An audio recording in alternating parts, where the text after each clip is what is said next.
gang violence and other kind of violence. Get away! I could be at work, at school, in my car, and I can still get shot by the police, but I can get shot anywhere. So it is what it is.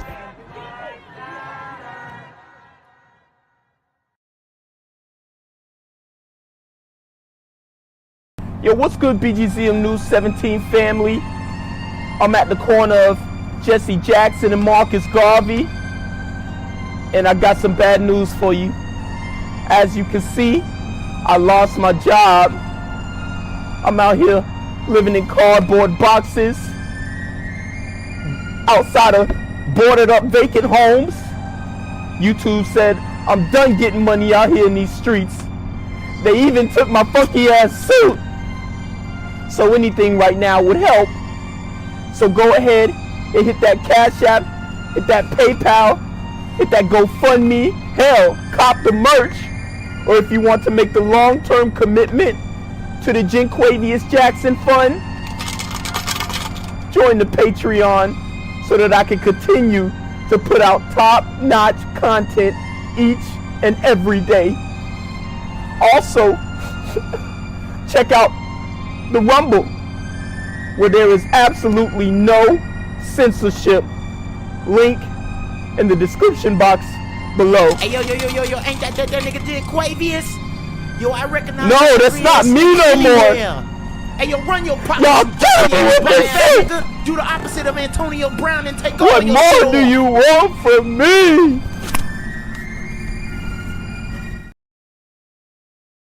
At 4 o'clock, a 17-year-old girl is dead and a young man has critical injuries after a drive-by shooting. Damn. It's like that. They ringing off shots, shooting indiscriminately, recklessly. They don't care. These super gremlins are on demon time. You hear all the shots right there. A neighbor gave us doorbell camera video that recorded the sound of those shots. Channel 2's Taisha Fernandez is live in DeKalb County, where the two victims tried to get away. Taisha? Wendy, the victims ended up here at this gas station, the Valero on Glenwood Road, after trying to get away from the person firing all those shots about a mile away. And I told you guys, DeKalb County is very dangerous. You can get hit in DeKalb County and they don't care. Anybody can get it. Women, children. It's really like that. And it was a neighbor who recorded the shooting on his home surveillance system. He counted more than 20 shots in this recording. It startled the neighbor who gave us this video. He said his home surveillance system recorded the shooting on Thursday night just after 11 o'clock. Police say a 17-year-old girl and a 23-year-old man were sitting in a car here on Burgess Drive in Decatur when someone pulled up and fired at least 20 shots at the car. The teenage girl died. The man is in critical condition. Police say they left the scene trying to get away from the shooter. They pulled into this gas station on Glenwood Road less than... And that's really tragic. You have women getting caught in the crossfire. She could have been the main target. The man could have been the main target, but there is an extreme amount of beef in the streets of the Metro Atlanta area, and I don't think that it can really be resolved by any type of policy at this point. These super gremlins are on demon time. A mile away. We knocked on several doors back where the shooting happened. They put the gun down. No one wanted to show their faces on camera because police are still looking for the shooter. However, they heard the shots. Then I heard a car pull off, sound like a moving fast. So it had to sound like right down the street. When neighbors found out Friday that a girl was killed on their street, they wonder if she lived here. They hope people put down the guns. It's terrible. Too many young people getting killed these days. Yeah, he's not wrong. We have some leads on who that little girl is, but we are still working to confirm the 17-year-old victim, and the 23-year-old man is still in the hospital in critical condition. We're live in DeKalb County. Indicator Taisha Fernandez, Channel 2 Action News. We have new developments. I'm here on the corner of MLK and Frederick Douglass, where a shooting took place. And as you can see, it's a pretty rough area. So I'm basically risking my life reporting on this madness. So make sure you do me a favor and hit the subscribe button. Like the video, hell, share the video. And make sure you go ahead and leave a comment down in the comment section to continue the discussion on how we can find solutions to all this son violence in the streets. I'm Jenquavius Jackson, here live, reporting from Atlanta, Georgia, BGZM News 17. Shooting outside of DeKalb County Waffle House that left one man dead. It happened in a busy area of South DeKalb on Flat Hills Parkway. And Channel 2 Steve Gilbox live outside the restaurant. Steve, employees, I know you've been trying to talk to people to get more about what happened here, but we do know there were bullet holes where you were overnight. Yeah, 2 cars shot up here in the parking lot. The restaurant appears to be unscathed. We're going to reopen here. It looks like this morning I tried to talk to one of the employees, but they could not tell me what happened. But again, the police are talking to those witnesses. Also, a number of cameras out here we can see as well. But we did see one car, we believe was an employee's vehicle right by the front doors that had a half dozen bullet holes in the front windshield. The DeKalb police got the call of a person shot outside the Waffle House here on Flat Hills Parkway near Wesley Chapel around 10:30 Wednesday night, and officers arrived, found that victim near a white car. And I don't know if y'all remember that song by Travis Porter. The breakfast at the Waffle House, 20 sausage biscuit. Hold on, excuse me, man. What come on a sausage biscuit? It looked like bullet fragments and shell casings come on the sausage biscuit. It's absolutely ridiculous. They shooting up the Waffle Houses. It can get a little ratchet for sure. No respect. Kind of reminds you of what happened at the Subway earlier this year. Atlanta is not playing, y'all. Car in the parking lot. He is 26 years old. We have not got his name yet, but he was rushed to the hospital, later died. Homicide detectives and crime scene investigators collected shell casings. It looked like there was a bullet through the driver's side window of that car, as well as that front window shattered. According to police, this started with an argument between 3 customers inside the Waffle House. And then it moved outside here where that shooting took place. And they have now moved that last vehicle. And it looks like, again, they are going to reopen this morning. We do not have a good description of the 2 men police are still looking for. But as soon as we get information on a possible suspect, possible shooter here, or any information, again, on that 26-year-old man who was shot and killed, we'll bring it to you this morning. You know, Steve, it seems like that camera's pointed directly in the direction of what happened. And hopefully it's a reminder to folks today to be easy on themselves and be easier with other people. What the hell is he always? He always just be saying some, I mean, irrelevant stuff. Be easy on yourself and be easy on other people. I mean, bro, they're shooting over waffles and bacon and egg and cheese. Like, dog, this ain't about being easy on yourself. It seems like that camera's pointed directly in the direction of what happened. And hopefully it's a reminder to folks today to be easy on themselves and be easier with other people in their day to day. Thank you. First, a Lithonia family is heartbroken tonight after somebody shot and killed their loved one in the parking lot of a Waffle House. Good evening. Thank you so much for joining us tonight. I'm Tom Haynes. And someone shot and killed Chico Khalil Goss outside the Waffle House on Flat Shoals Road earlier this week. Police are still looking for the gunman. Fox 5's Angelique Proctor talked with the young man's family about the devastating loss. Khalil Goss's family tells me the 24-year-old had a routine. He went to EMT school. He would come here to the Waffle House where he worked to eat. Then he would head home. But they say that... Wow, man. He's going to EMT school, working at the Waffle House as well. I mean, the brother's doing everything right. The worst of us taking out the best of us. These super gremlins are on demon time. Routine was violently interrupted on Wednesday. Khalil doesn't talk. He's to himself. He's real quiet, real chill. Family members say they were floored when they got the call that Khalil Goss was killed. They say the 24-year-old was leaving EMT school and headed to Waffle House, where he worked as a cook just to get a bite to eat. His family tells me his co-workers let him into the restaurant, which angered other customers who could only order from the window. They wouldn't let. Dang. So they're upset because he was able to go into the restaurant and they're making other people order through the window, but he works there and maybe he wasn't in his work outfit, so they couldn't tell. And the Super Gremlins took offense to that. Nothing to get mad about. You know, sometimes you'll see people cut the line here or there. It's never worth losing your life over. But that's not how these Super Gremlins feel.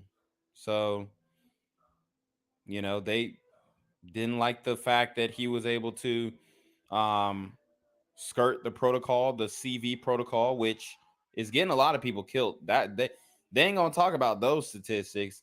How many people are getting murked trying to follow the CV protocol? Let them in because they were closed and you had to order at the window, but they opened the door for Khalil because he was the cook, and they kind of pushed the other two guys out. Once Khalil, who graduated from King High in 2017, got ready to get home, the angry men were still outside and opened fire on the 24-year-old. Wow, so they waited for him to come outside and they did him in. I mean, these dudes are the worst, vindictive, demented, jealous. They don't have nothing better to do but to delete another black man. These Super Gremlins are on demon time. As he got in his car, they started shooting, ran up to his car, started shooting inside of the car. Wow. The waitress was telling him to get out the car and to run in the back door. She's like, come to the back, come to the back. And he tried to make it to the back, and then they started shooting him in his back. So she said he was stumbling and he fell. The family says Khalil's... Bro, these are animals, bro. Monsters. How could you do that to this man, bro? He was just trying to go into the Waffle House, get a bite to eat. He's not even the one who denied y'all access. First of all, it's none of your business what he got going on. But these dudes are just so jealous, bro. It's really sad. And that just leads me to my next thought, which is, sisters, come get your kids. Departure and at least part of the attack is on video. DeKalb police confirm the son and brother was not armed. His family says he tried to dismiss the irate men. Could you see it in your heart to forgive the people that killed you?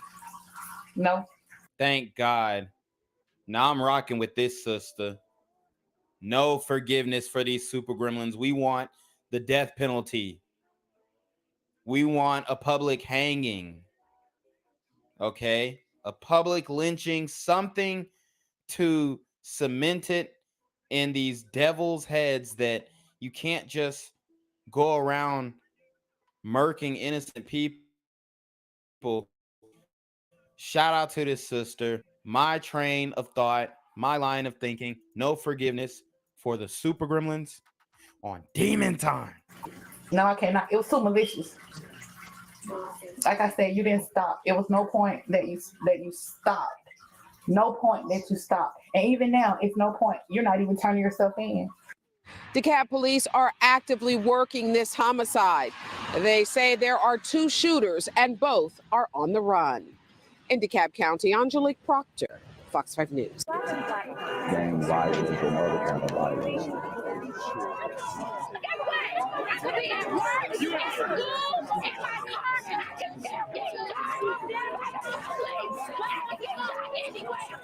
So it is what it is.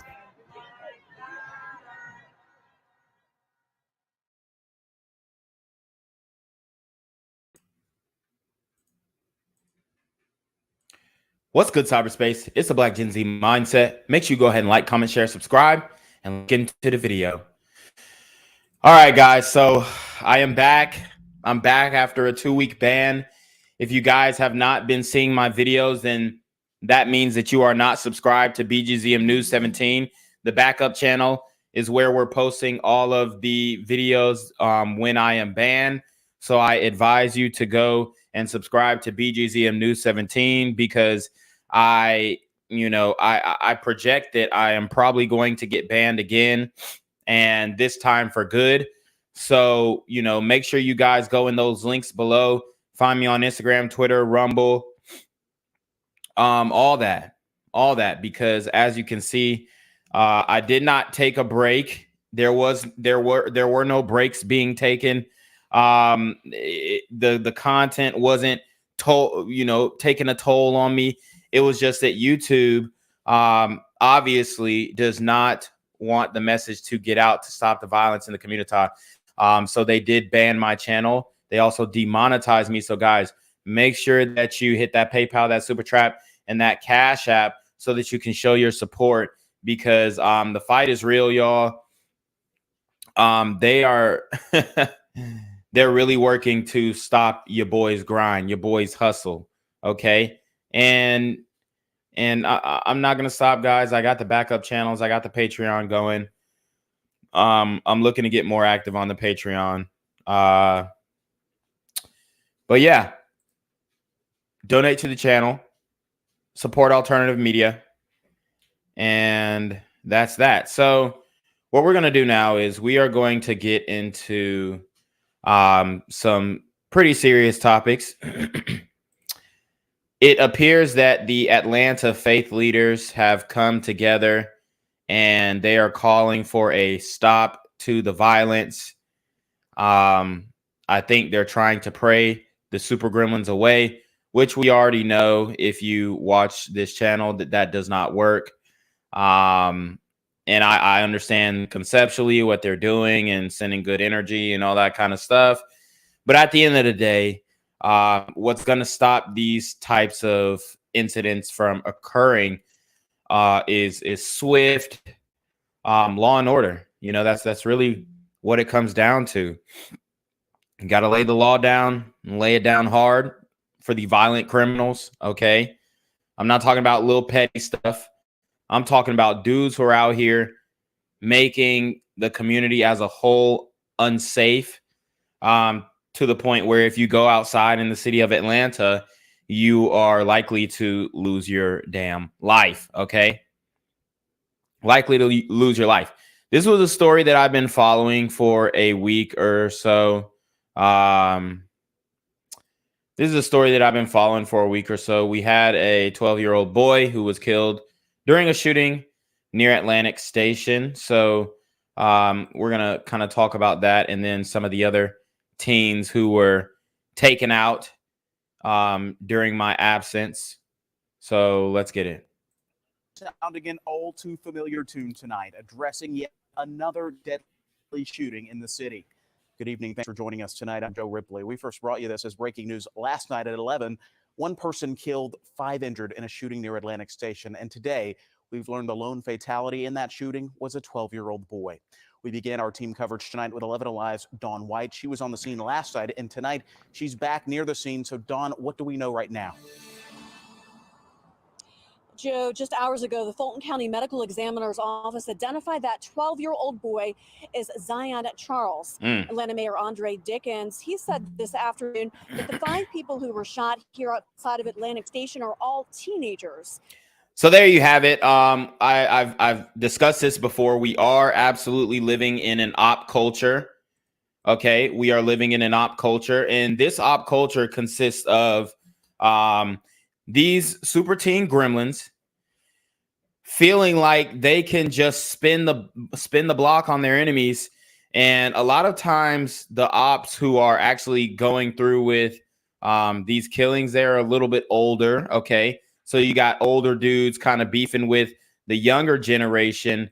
And I mean, it's kind of sad because it brings you to question like, hey, why are y'all even communicating with kids this young at your age. So we definitely have a maturity issue going on in the community as well, because you have these guys who are, drinking age or just about to be drinking age, driving age, beefing with guys who are in junior high school. The mayor also added that one of those teenagers is currently in the hospital in critical condition. And that teen, as well as a few others, are students in Atlanta public schools. Atlanta police tell 11 Alive off-duty officers escorted the group off the Atlantic Station property due to curfew violations and unruly behavior. So these are the water boys. If y'all don't understand, if you're not making the connection, these are the water boys, okay?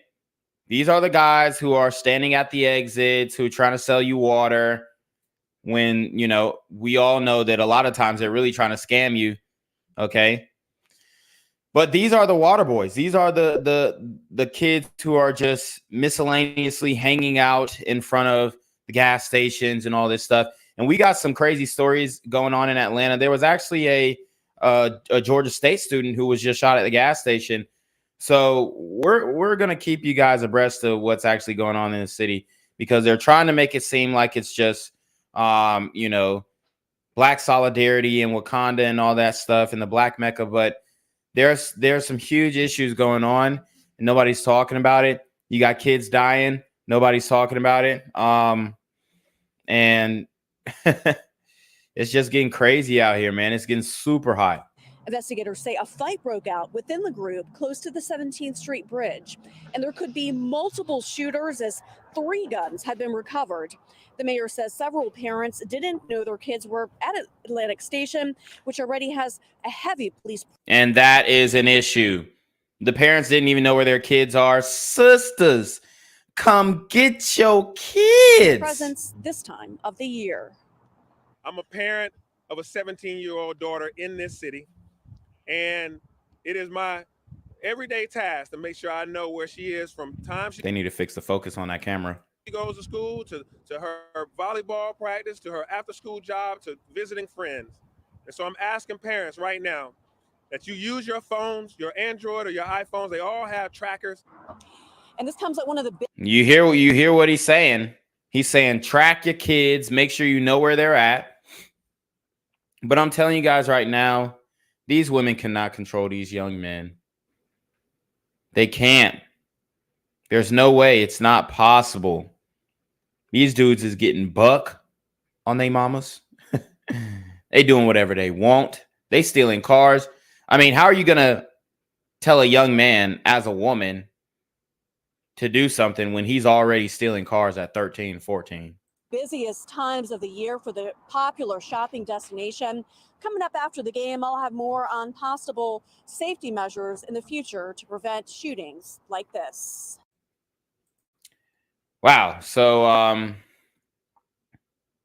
it's getting wicked out here, guys. It is getting wicked.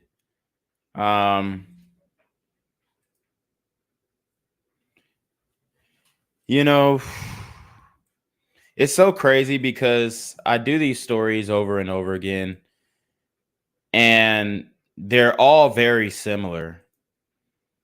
But yet still, YouTube allows certain content creators to get on this platform, okay, which I addressed in my live yesterday, actually. I think I went live yesterday, and we discussed this because they had just identified the man who ended up deleting Takeoff.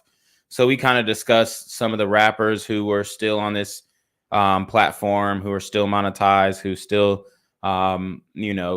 have their YouTube privileges, even though they actually caught bodies and incited violence and deleted people in real life. Yet my channel is being censored to holy hell for no reason, really. Atlanta's leaders sounding an all too familiar tune tonight, addressing yet another deadly shooting in the city. Good evening. Thanks for joining us tonight. I just played. I'm tripping. Yeah, let me get this the new video up. I shared the wrong tab. I just shared the same tab over again. gonna let this ad run out. But guys, let me know what y'all thinking in the chat. Shout out to Anthony Huber. He says, come on, folks. We are just one march away from safe streets. Yeah. He also says, I can feel it. ATL and New Orleans just have to hire a few more social workers and we can stop this gun violence. Right. Romer Dubois said 12-year-olds ain't even got hair on their nuts yet, and he was getting shot. He also says, when I was 12 years old, I was buying matchboxes and Hot Wheel cars. The hood niggas left you alone when you were 12 back in the 60s. Yeah. Yeah, it's a new time, man. Now you're ops. That's why I keep putting in the caption, y'all ops keep getting younger and younger, because it really is true. The ops keep getting you younger and younger, man. So I'm definitely reading you guys' chats. I won't get to all of them, but I will read you guys' chats and acknowledge your chats. Just make sure y'all hit that PayPal, that Cash App, because we do not have Super Trap. I repeat, we no longer have Super Trap, so you can hit the PayPal and Cash App, show your support. We're going to get through a lot of stories today coming out of Atlanta within the past couple of weeks. I've been banned for 2 weeks, so I got to make up for the time, guys. I got to make up for the time. Ain't no slacking. This type of violence does not sleep, so I can't either. Family, friends, and the community joined together tonight to remember a 12-year-old boy shot and killed outside Atlantic Station Saturday night. Gunfire struck 5 other teens as well. Right now, one of them remains in critical condition. 11 Alive's Dawn White joining us now with how the boy's family is remembering him. Dawn, the family, I'm sure, very emotionally distraught. Well, they are, Joe, and actually the aunt of this, Zion Charles, he describes him as respectful and kind. He had a twin sister and 4 younger siblings who are now coming to terms with him never coming home. Damn. Because of love like that. A somber mood and a sense of grief What the filled hell? this parking lot. They got the damn crackheads singing hymns and shit. That's crazy. Oh, I just want everybody just to know that our hearts are hurting and it's heavy. Denicia Charles, 12-year-old Zion Charles's aunt, helped to organize this vigil to show her sister the community cares about her loss. He was loved. He was somebody's. Another balloon release, another environmental hazard. Okay, another ecological tragedy. This can't be the solution. And this can't be the reaction to every single one of these shootings, guys. I mean, we have to start doing something different, community, because this is not it at all. The balloon release, the candlelight visuals. I can get behind the candlelight visual, you know, and leaving a temporary memorial, but sometimes these memorials seem to linger on, especially when we look at what happened with the Young Dolph situation and how they shut down that business just because they didn't want the memorial to, you know, to be moved. Son, somebody's brother, somebody's nephew, somebody's cousin, somebody's grandson. Zion lost his life after being shot outside Atlantic Station while hanging out with some friends. Zion was a bystander, just a child wanting to have fun with other kids. And he was not the target. He did not hurt anyone. Zaria Charles is Zion's twin and remembers him as full of life and love. Even if he was in your bad moment, he would always make you laugh, no matter what you were sad about or mad or disappointed about. People can help, first of all, by just praying for us. Prayer is like the number one thing that we need right now. So that's what she's saying. The solution is prayer. You know, I'm not going to knock it, but we also need actions to follow up with those prayers, because faith without works is dead, as you all know. Prayers are not going to solve this issue. Prayers alone, okay, might make you feel good, might give you the tinglies, but at the end of the day, guys, I'm telling you right now, We're not going to pray this situation away. I mean, how long we've been praying? We've been hoping and praying for a long damn time, and we're getting the same result. Okay, shout out to my guy Larry with the $3 PayPal. Thanks for supporting the channel, Larry. Your donation is greatly appreciated, my friend. But we can't keep doing the prayer and not having some actions follow up with that. Otherwise, you know, you're just you're just talking a talk. Okay. Shout out to my guy Roderick Dubose with the $10 Cash App. He says, for keep bringing us the raw truth. Yes, sir. And Zion's aunt tells me the family is taking this loss day by day, and also they're beginning to make plans for his funeral. And Don Zion, the lone deadly victim in this shooting near Atlantic Station. What else did the family tell you about him? Well, they told me that he was a student at KIPP Metro Atlanta, and I saw many of his teachers and his fellow students at that vigil. They had tears in their eyes, and they were in disbelief that this 12-year-old is gone. A lot of life left ahead of him. Don, thank you so much for following the story from the very beginning. Yeah, man. So there you have it. Okay. And we're going to break down some more of these videos. The community obviously still believes that we can pray the situation away. You know, it really is difficult to watch these people continue to make the same mistakes over and over again. You know, the city is on the brink of erupting. I mean, truthfully, when you look at Atlanta and everything that's going on, people don't feel safe. People don't feel protected, and they feel like they have to watch their back. And it's kind of always had a vibe to it, but it's never been as bad as it is today. So let's hear what the faith leaders have to say about the crime in the community. Okay, as more young, victims from the community continue to fall. Even for the gang leaders, this has got to stop.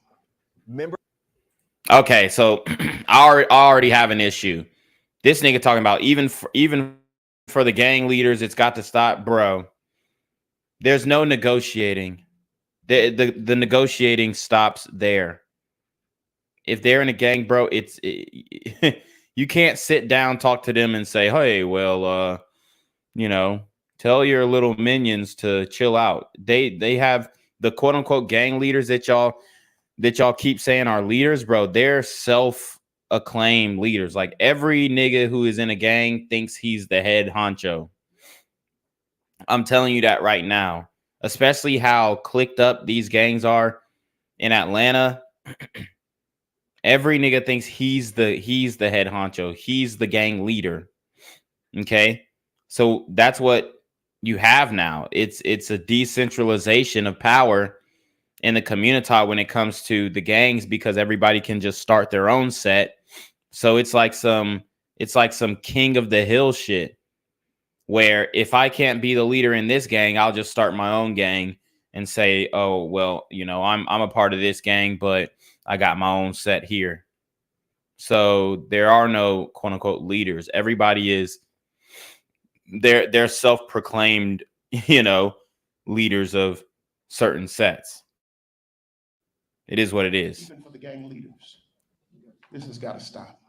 Members of the Atlanta faith community now coming together today for an end to the gun violence. And their call comes after 2 children were killed in a shooting near Atlantic Station, with police still working to make some arrests. 11 Alive's Bo Beth Yates spoke to that group about why they feel Georgia gun laws need to change. It is. So it's the gun laws, dude. Come on. Come on. That is crazy, bruh. designed to eliminate a class of people in this country. James Davenport is the founder of the Hit and Run Foundation, and he's urging the state to reconsider its constitutional carry law. He spoke on the behalf of the family of 12-year-old Zion Charles, who was one of the 2 children killed last week on the 17th Street Bridge near Atlantic Station. You got to have a license to go hunting. You got to have a license to get married. But how insane is it that you don't have to have a license to get a gun? Like I said, the people who are doing these shootings are in illegal possession of these weapons anyway. I do get his point. I get the point. But at the same time, I think a little bit of the reason for that is because you have to go through certain types of prerequisites to get a driver's license, or even with marriage, you got to go through the state and whatnot to get that thing official. When it comes to purchasing a firearm, it is your right within the Constitution. And also, I think that if the government had to create like a license to purchase a firearm, which there are in some certain states, but as far as Georgia goes, I think they're not really trying to pay for you to come into the range and see that you're using the weapon responsibly and all that type of shit. I don't really think they're trying to fund that. But there you have it. He's blaming the guns. He's blaming the weapons instead of the individuals. This is another mistake that we continue to make in the community. If you look at Chicago, if you look at New York City, LA, I mean, you could point to countless places where, they're blaming the guns, but it's an issue. Members of the Black clergy of metropolitan Atlanta gathered concerned that the new law will allow more guns to end up on the streets and potentially exposing more kids to violence. We're calling for this repeal of the law because if it's true that an eye for an eye leaves everybody blind, then a gun for a gun leads to gun violence epidemic. In addition to writing letters to state lawmakers and meeting with local officials, the group says they're also calling on faith leaders and the community to create more outreach programs and jobs for teens. So what they're going to inevitably end up doing is disarming the people who need the weapons the most. Focus has to be singularly on these children that are being shot and killed every day down in the streets. The group also mentioning this Saturday after Zion Charles' funeral, they will be marching from the church to the Capitol to raise awareness about the gun laws. And I'm going to tell you right now, that ain't finna do shit. So they're marching to get rid of the gun laws. The gun laws are giving regular citizens a fighting chance. Okay? That's the reality of the situation. That's the reality of the situation. They literally, they don't even get the issue at hand. And the sister kind of hit on it. She said, we need to focus on these young kids being shot. No, we need to focus on the young shooters specifically. That's who we need to focus on. Beth Yates, 11 Alive News. Even if you look at it, the courts are super backed up. The courts are super backed up. Nobody's getting charged. Nobody's getting prosecuted. People are waiting. I got a ticket about 6 months ago. And, I'm basically trying to get that resolved, and everything's backed up. They don't even have my name registered as receiving a ticket. And I got the physical copy and all this stuff, but it's just like, wow, man. I don't know what they're doing up there at that courthouse, but they do not have their ducks in a row for sure. Like, it's a lot of, I don't know if it's incompetence or just like lack of organization. And I don't want to talk too much before they violate me, but like, dude, it is crazy. Community, the civic, community that I'm a leader in terms of the King Center. We have to really come together and, as I said, pull that strategy together and work it every day. Dr. Bernice King among the leaders showing up tonight along the 17th Street Bridge in a response to the recent shooting deaths involving teenagers outside Atlantic Station. The lives of 12-year-old Zion Charles and 15-year-old Cameron Jackson were cut short nearly a week ago at that location. And tonight, there was a renewed call for action. 11 Alive's Cody Alcorn is there live. And Cody, you spoke with Dr. King along with several other leaders who were there, and even a teen who was at Atlantic Station the night that shooting took place.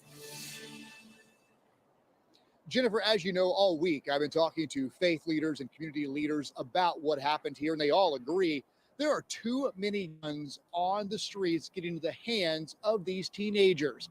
And Dr. King also pointed out the change I believe we all want to see is not going to happen overnight. There are no easy fixes to get through this. Dr. Bernice King is all too familiar with what it takes to mobilize a movement and inspire change. I think about all of the work that my parents did in society to try to move us in the direction towards a nonviolent culture. And when I see things like this, especially happen with young people, it's very troubling. Dr. King referring to the mass shooting outside Atlantic Station on November 26th, just across the street from where these faith and community leaders came together almost 1 week later. And anybody looking for this to stop tomorrow, that's not going to happen. It's not just a vigil. She's right. It ain't going to stop tomorrow. You can't just pray it away. This is a demonstration of love. Faith leaders like Reverend Wendy Torres believes the key to diminishing gun violence among this generation is for everyone to step up. We can't say, oh, look at these kids. No, those are our children, and we've got to do something about it. 19-year-old Sexton Chapman was at Atlantic Station when gunshots rang out. It bothers me the fact that it kind of doesn't. Like, it's kind of like just... It bothers me, of course, but it's not to the level where I feel like it should, because it's kind of... He don't give a fuck. It bothers me, but not really. Damn, bro. If the educated lame brothers can't see what's going on, we through. We through, man. Happens. A mindset Reverend Torres says has to change. It is very scary. It speaks to me of the soul of people, of our city, and our children. Well, I mean, it also has to do with the suppression of the message of what's actually going on.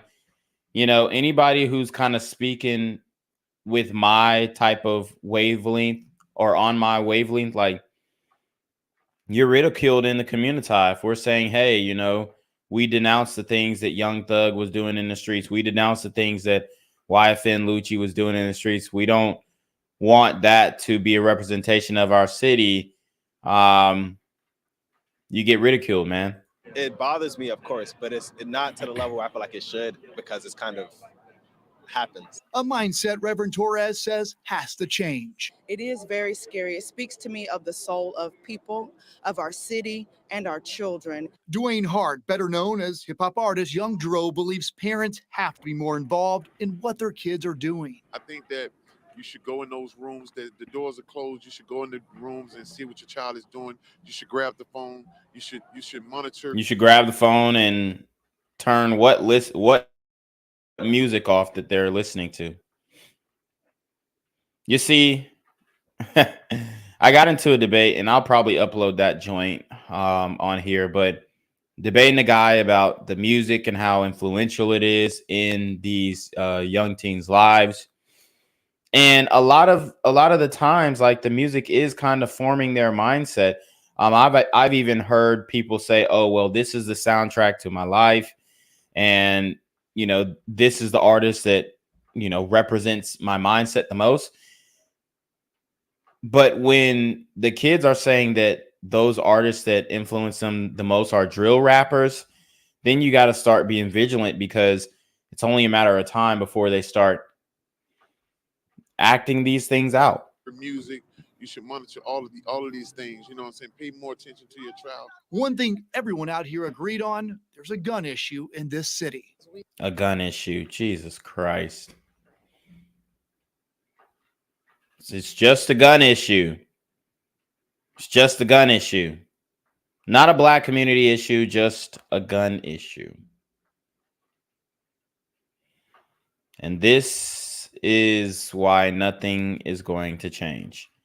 If they make guns illegal in Atlanta tomorrow, the shootings will go up. It's what they don't understand. We as adults haven't done the right thing in terms of gun responsibility. I do want to point out, you see all the blue lights behind me here on the 17th Street Bridge. Nothing has happened tonight. This is just part of APD showing a presence out here to try to deter anything from happening as people are in and about this area. And that's crazy. The police have to just post up in order to stop anything from happening. It's wild. Again, faith leaders here in the city of Atlanta saying one thing we all need to do is step up and come together as a community. All right, Cody Alcorn reporting for us tonight. Cody, thank you. Well, we've been bringing you the very latest on this tragic. All right, so let's see what Mayor Eric Adams has to say, and then we'll get into some more Atlanta news. Not Mayor Eric Adams. I keep on saying that. Andre Dickens. I don't know why I keep getting them mixed up. You know, we stand here on the 17th Street Bridge. And guys, I know the audio is only coming out of the right analog, so, you know, bear with me here. After a major incident occurred last night, as we have continued to say recently, that Atlanta is a group project. And when a 12-year-old I thought that nigga was going to say Atlanta's a group home. Shit. dies in our city, on our city streets, with 100+ young people that come to this area, came out here and gun violence ensued and a shootout occurred that left 1 dead, 1 critically injured, and 4 others with gunshots that they are recovering from actively. Then the whole village has a responsibility and the whole village is impacted. Last night around 8 p.m., it all occurred right here in this particular area. 3 handguns have been discovered, and Chief will talk more about the incident and those details. Some of the students went to APS schools, KIPP middle schools, KIPP high school, Bunch Middle School, Washington High School, and even some Cobb County schools and Fairburn schools, and there may be others as we find out more about the investigation is ongoing, and as I mentioned, APD is on it, and incident reports are being put together, and Chief will speak about it. We're asking that anyone that has camera footage, either from their vehicle or their property, to please cooperate and give APD. And that's not going to happen. We see what happened with the Takeoff shooting. There were at least 30 witnesses and nobody came and helped the police out. It's ridiculous, man. That information as they can and submit it to APD. I will also, between Chief Shearbaum, who will also have, after that, APS School Superintendent Dr. Lisa Herring will speak about it. But overnight and in this morning, I have spoken to the parents of the student that is deceased. I spoke to his mother. And I've also spoken to the parent of the student that is currently in critical condition right now at Grady.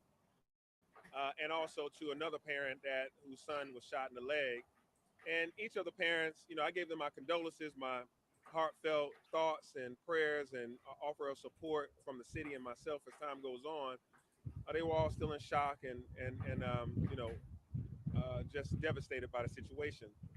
They also communicated, most of them communicated they didn't know their student was here at that time. And they also didn't know much about the curfews that exist at Atlantic Station or at other places where we go. And so the parents don't even know about the damn curfews, man. I mean, don't even know where their kids at. I mean, what can you say, man? What can you say, boy? These kids is just, they doing what the hell they want nowadays. We'll will be vigilant to make sure we highlight what the curfews are in this city, and to also communicate to parents that it's important to know where your child is at all times. And I'll get to that in a little bit. Yesterday morning, actually, I was having a conversation with people that were talking about, things feel good at Lenox Square and at Phipps Plaza and some other places. And I said, yeah, we've had 1 million interactions, 1 million customers every single month at Lenox Square and Phipps Plaza, and no violent incidents have occurred. And in fact, that's also the case that little or no incidents have occurred at Pond City Market, Greenbrier Mall, West End Mall, and that we've had the Atlanta Jazz Festival, the Peachtree Road Race, Dragon Con, Pride Week, a number of large events all over this city. And on those weekends, we tend not to have large violent concerns. Most of the violence that you see in this city is intrapersonal, escalated dispute, something that we should be able to resolve through conflict resolution. Rarely is it stranger on stranger. But I did have to admit that we had issues here at Atlantic Station earlier this year. And so Chief Shearbaum has worked with the team, and his team have worked with the folks here at Atlantic Station to increase our presence here. So last night, there were 26 Atlanta Police Department officers here working an extra job, an off-duty police officer, along with the 10 security guards that are here at Atlantic Station. That was in place when this incident occurred. We had heightened presence of police officers, and they were carrying out the enforcement of the curfew laws. And this is critical to understand that police presence, all of the things that we've done, still resulted in this incident occurring. And so what we're talking about is all our policing measures and non-policing measures have helped our city be safer, from midnight basketball to a great collaboration with Atlanta Public Schools to the At Promise Center, Police Athletic League.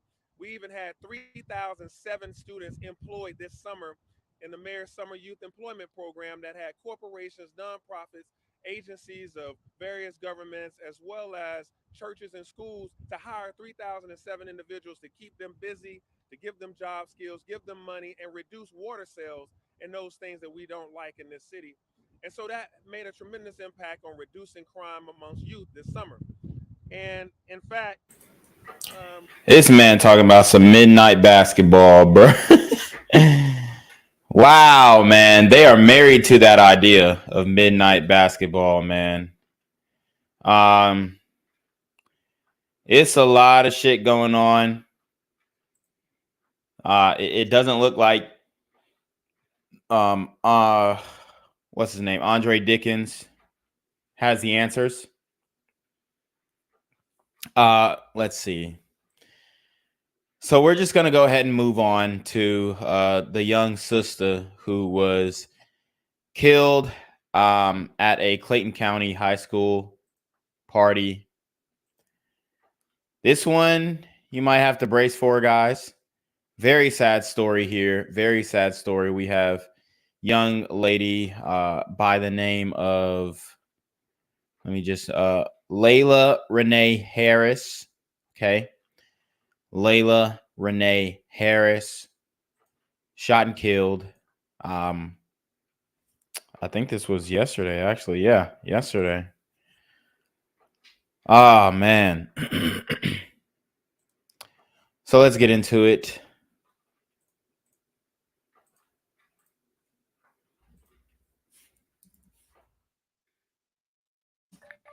And new details now about a teen shot and killed at a high school party in Clayton County. Police just identified the teen as 15-year-old Layla Harris. 11 Alive's Liza Lucas is live now from Jonesboro, where we just heard from community activists reflecting on this loss. Liza, police say there were hundreds of teens at this party.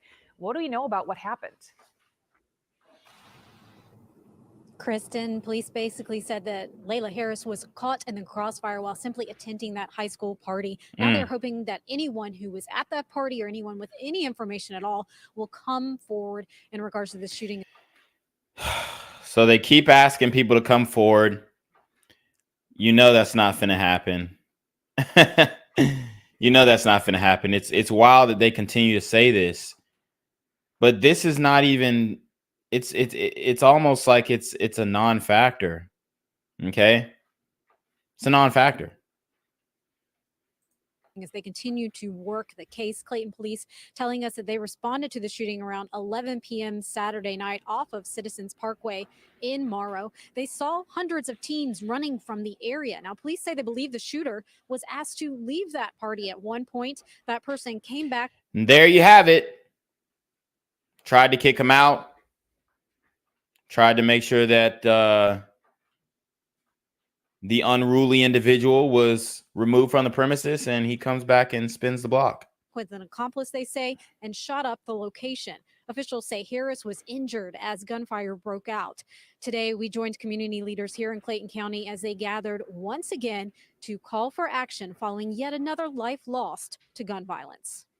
We need to come together and rise up in unity. We need to go back to the days where She said, rise up like the Falcons. God damn. the neighbors see your child, they're calling the parents. It starts at home. Clayton police telling us that they believe this party was attended by students from across the metro area. At this point, they don't have any information to share about who hosted that party, and they have not released any details about any suspect information. We're going to continue to stay on top of this case. But again, another reason why they are asking for the public's help to bring forward any information as they seek to bring justice to Layla's loved ones. Sending it back to you.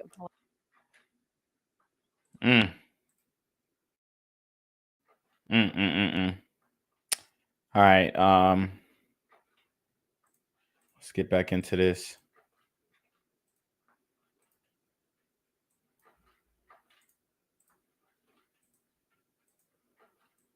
He was not the target. Police say 15-year-old Layla Harris was shot when someone opened fire, apparently angry that they had been kicked out of a party.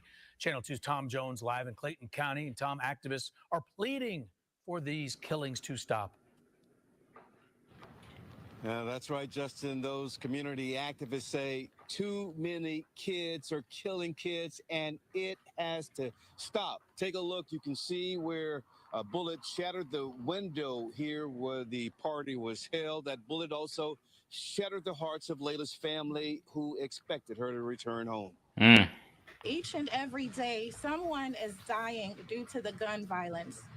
Community activists say on too many occasions that somebody is a child. We recently lost a 15-year-old child. This is ridiculous. Clayton County police say 15-year-old Layla Harris was doing what most kids do, enjoying a party thrown for metro area students around 11 Saturday night on Citizens Parkway. But trouble started when someone at the party was escorted off the property. He came back with an accomplice and he shot up the location. As students ran for cover. God damn. And there was this song that was kind of popping in Atlanta, and the hook was like, oh, we shoot up your party and all this type of stuff. I could never even find the song or who sang it, but it was popping in like all the clubs for a minute, especially this summer. And now the ramifications of that song are ringing out in the community on more occasions than one. Layla was hit and killed. Community activists held a news conference where they said the killing of kids, often by kids, is out of control. It's like they don't care about the repercussions or the punishment. They say we need to keep guns out of the hands of children, and people need to speak up if they know something. It starts at home. We need parenting. We need our teachers, our preachers. I just want justice for my son. Karina Matthews spoke at the news conference about her 19-year-old son who was murdered, along with the 16-year-old back in October. She said each time another child is killed, it only adds to her pain. It's just sad. You know, something got to be done.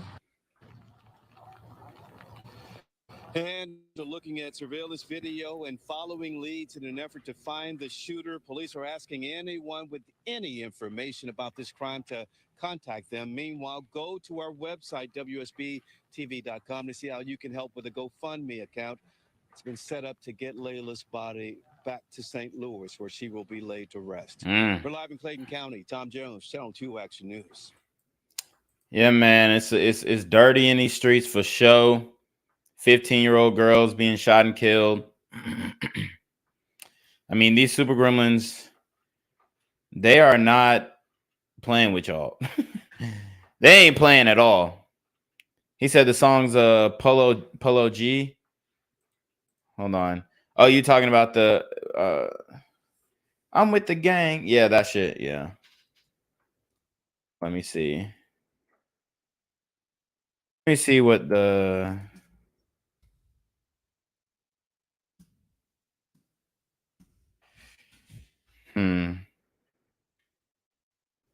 Yeah, the pop up out your party. I'm with the gang shit. Yeah, that might be it, but then I thought there was another one too. I don't know though. It's so many different songs that sound the same. Been killed in one of two shootings taking place near the campus in the last 48 hours. And at last check, police were still searching for the suspects in both of those incidents. 11 Alive's Tracy A. McPeer is live near the school where she spoke with concerned students today. Tracy.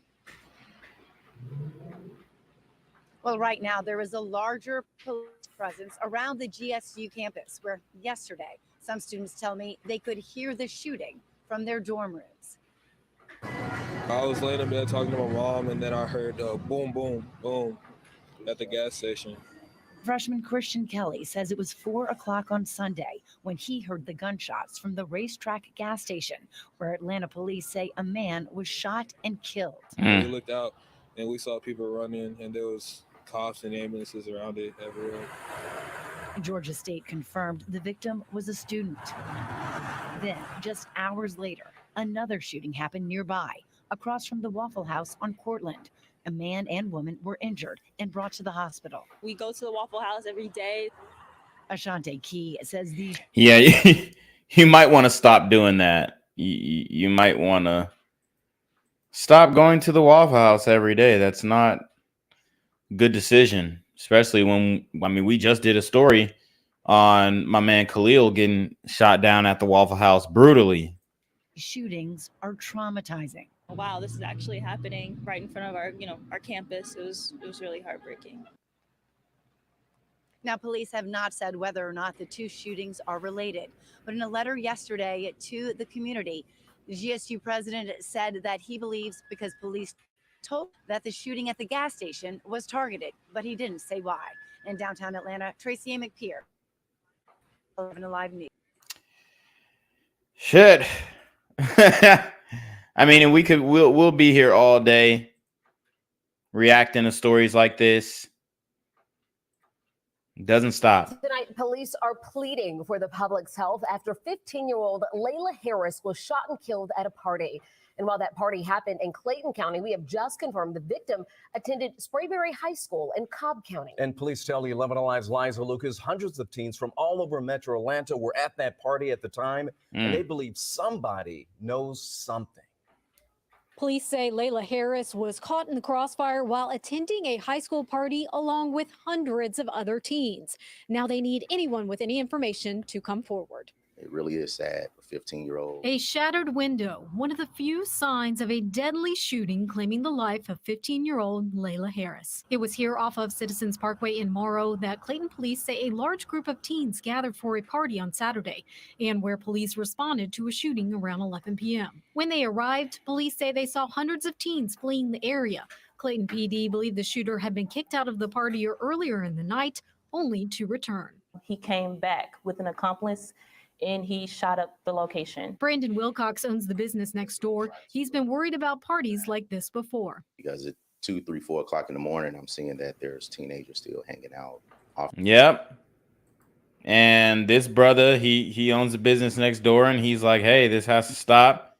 It's not good that you have these super teen gremlins out this late at night. They're up to no good. They're getting kicked out of parties, getting in their feelings, coming back and spinning the block. It's not a good thing. So he recognizes it, but seems like the community is just slow to catch on.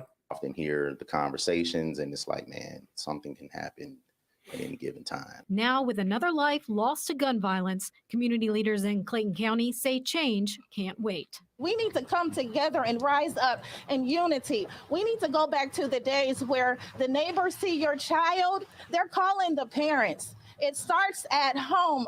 Clayton police believe students from across several metro Atlanta high schools attended Saturday's party, and they believe someone knows who the shooter is. They're asking for help as they continue to work to bring justice to Layla's loved ones. In Jonesboro, I'm Liza Lucas, 11 Alive News. And if y'all think that one of those teens are going to talk in honor of their classmate, got another thing coming. There's definitely a lack of integrity going on when it comes to these young kids in the community. For sure. I mean, it's not even a question. You know, you would think that they would rally behind their classmate because, you know, they're going to have visuals and dedicate a segment during the football game to the young girl and all these different types of things. But the reality is, if somebody actually knows somebody or knows someone connected to it and could identify them, you know, they're sitting on that information.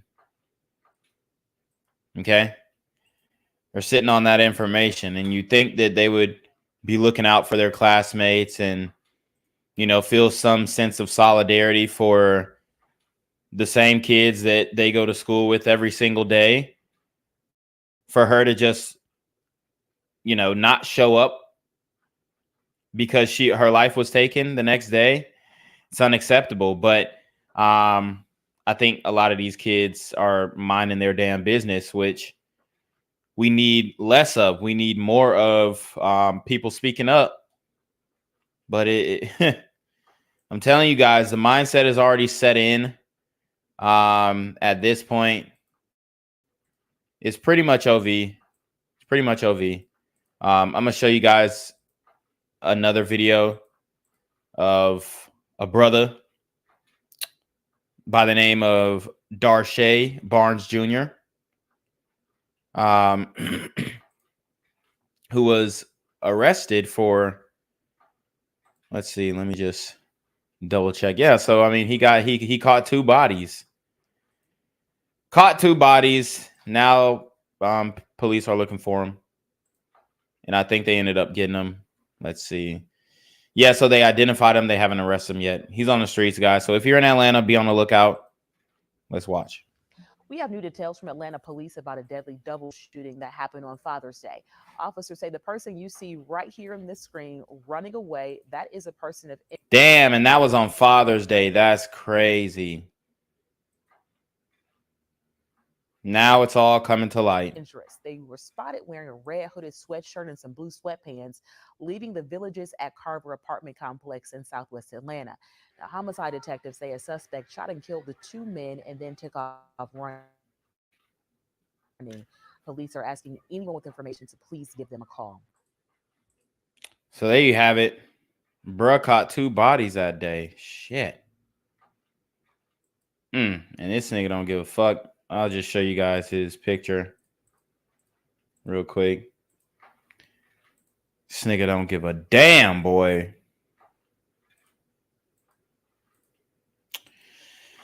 Oh man, this is the norm, guys. This is the norm. Atlanta is on fire. Let's see. Yeah, so we did that Waffle House story. Let's see if they have any more information on it, because this shit is just getting wild, bro. And it'd be the same Waffle House is getting shot up too.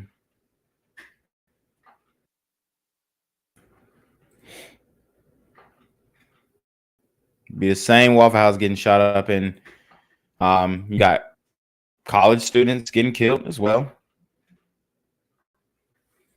Let's see. Let me pull up this story of the Georgia State student.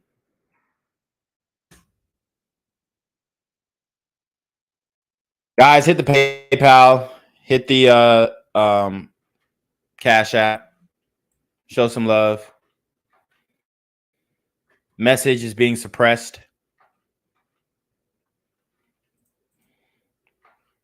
It's getting tough out here, guys, to expose the truth, man. It's getting tough. And it just seems like if you end up talking about these things, especially if you're sincere, okay, and you're presenting actual viable solutions, you're definitely going to get suppressed, man. Seems like that's just what's going down on these social media platforms.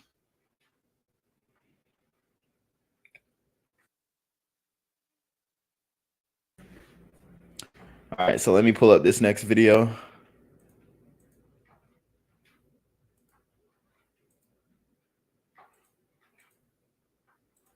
This one's not too long, but this scene where someone shot and killed a man near Georgia State University in downtown. It brought you this story as breaking news on Channel 2 Action News at 6. It happened on a racetrack on Piedmont Avenue at John Wesley Dobbs Avenue. Police have not said if they have anyone. So nobody in custody for that one. Sheesh. So let's see some older videos. You got a chick disappearing and who was last seen at the Waffle House. Oh, that's wild.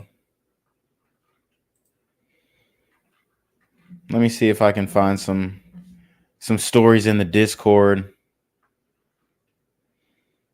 Let's see.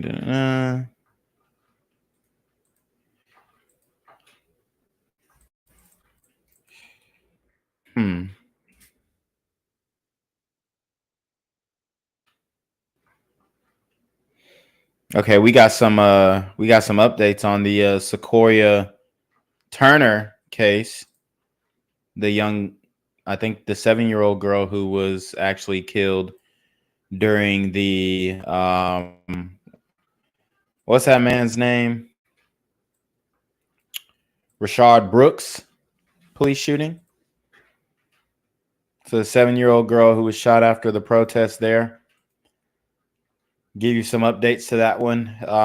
The guy who ended up shooting her, obviously, I've broken down before, had a very extensive criminal history, but now that is being affirmed. So let's get into it. The Court of Appeals will allow evidence of a previous crime to be used against one of the suspects in the Sequoia Turner case. Fox 9's Brittany Edney joins us from the live desk with details on the ruling. Yeah, Alex, this appellate court ruling means that suspect Jerome McKinney's prior criminal activity can be admitted at trial. The decision cited in favor of the Fulton County District Attorney's Office after prosecutors appealed the trial court's ruling. McKinney is one of the suspects charged in connection to the shooting death of 8-year-old Sequoia Turner, who was killed back in July of 2020 at the South Atlanta Wendy's, where police shot and killed Rayshard Brooks just a few weeks earlier. Julian Conley is also charged. So as you can see, they killed this little girl in protest against the police for the death of Rayshard Brooks, who was completely in the wrong. And the whole shit show happened after that, as you guys know. Man, oh man. All these things are kind of coming back around. It's getting rough out here in the city of Atlanta. Charged in connection to Turner's death. Both remain behind bars as they wait for trial. For months, Turner's uncle has maintained that her family has faith in the justice process. We trust in the word, we trust in God, and we don't believe in revenge because we not handling everything. So we want the world to know it's no revenge, we just want justice, because one thing about it, they took an angel from us. Fulton County District Attorney Fonnie Willis told us, quote, "Fighting gang violence is a top priority for me, especially in a tragic case of the murder of an innocent child. We appealed in this matter to fight for the principle that the jury should hear the evidence of the defendant's history of gang violence." This decision will allow prosecutors to bring up 3 past incidents they say show McKinney has gained ties. Reporting from the live desk, I'm Brittany Yedney, Fox 5 News. Thanks for staying on top of that, Brittany. We appreciate it. Yeah.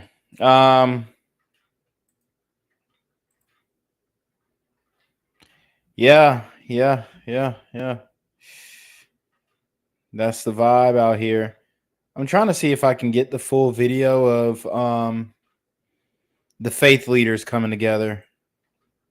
So I'm working on that as well in the background. But like I said, we'll be here all day if I'm just covering all the things that occurred, man. It really is sad.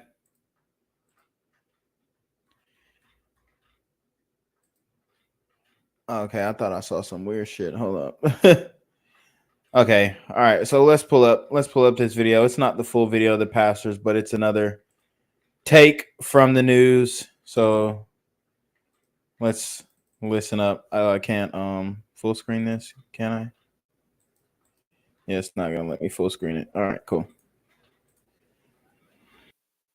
These people gathering right here in weeks of violence. Chelsea Bynfor is in Midtown tonight on the 17th Street Bridge where people for change.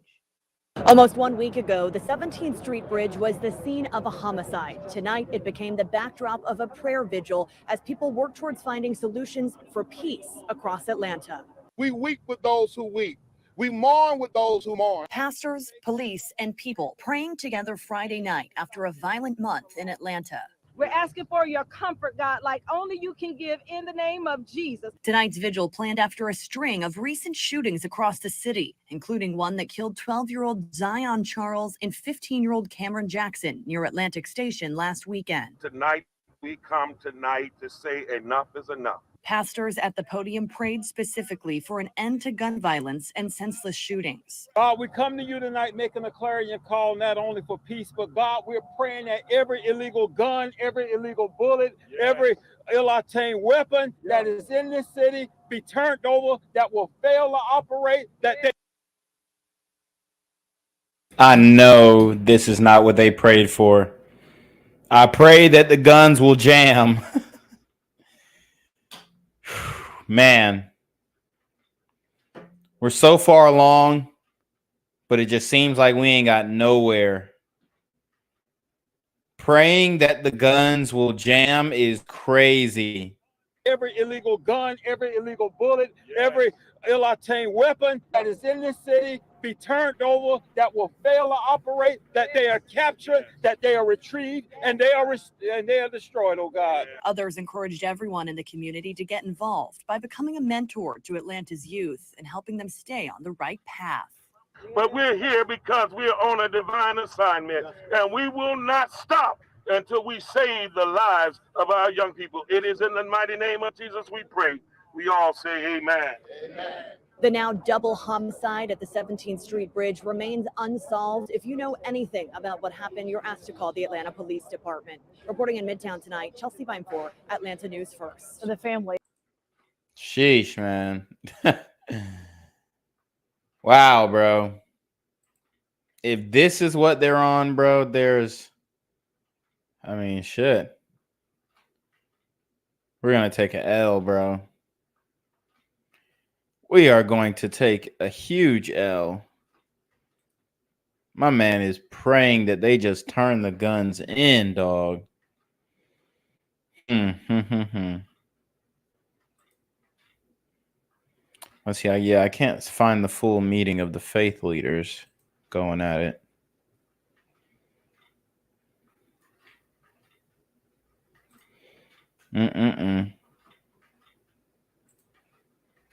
Let's see. What do you think, guys? What do you think? Romare says, oh my goodness, praying to an abstract figure. Dub says, hold on, sorry. He says, I think that, hate to say it, more CCTV cameras might help catch gremlins committing crimes. I wish there were more laws against wearing blue masks. He said my local 7-Eleven got robbed at gunpoint by a masked person a few months ago. Wow. Anthony Huber says another shooting, another pastor, another prayer vigil. Cyrus Cherry says they pray the morning after pills stays legal. Dub says fight fire with fire, ? Lily Field says seems like the pastor doesn't understand evil. They will not turn anything in. Yeah, I mean, yeah, a lot of these pastors are highly delusional for sure. It's quite interesting to watch, but let's keep going. 2 hours, faith leaders held a rally. The goal is to stop youth violence. They met at the 17th Street Bridge in Midtown Atlanta. That's where 12-year-old Zion Charles and 15-year-old Cameron Jackson were shot and killed Saturday night. Channel 2's Larry Spruill is live for us in Midtown tonight. And Larry, you talked to the pastors about what they think can be done to stop this violence.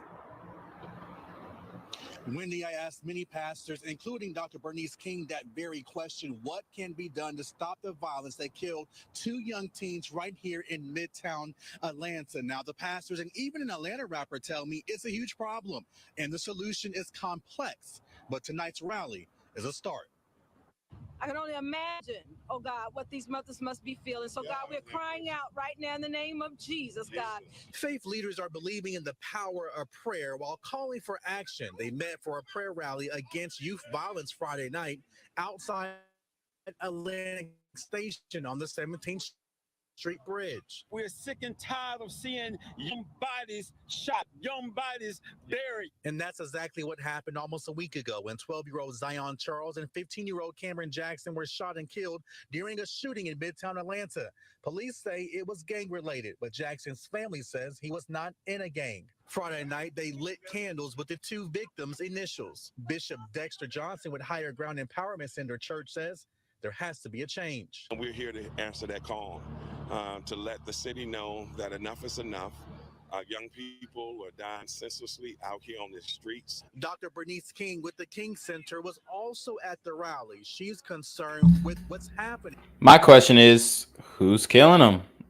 They won't say that, man. Oh, the young people are dying out here on the streets like they just tripping up on the potholes in Atlanta and just dying. It's crazy. With our young people. It's got to stop. There's no easy solution, but it's going to take all of us in a coordinated fashion working together to come up with a strategy to address it because it's very complex. Part of that complexity is the possible connection between music and the violent message portrayed behind it. Uh-oh. And if you guys didn't watch my debate with the African from New York about how music is influencing, the violence that's going on in the community. Even the news is saying, okay, well, the music is definitely playing a part in these murders for sure. TL's rapper Young Dro has a young son. He tells me he wants to address that connection. I would suggest that rappers hold a panel to actually tell what they meant behind some of the music, because we don't actually put out music for you to actually live that way. But and that's the issue. The thing is, they do put out the music to, I wouldn't say that it's necessary. It's a reflection of their own thoughts, our own thoughts. Okay, let me include myself in that.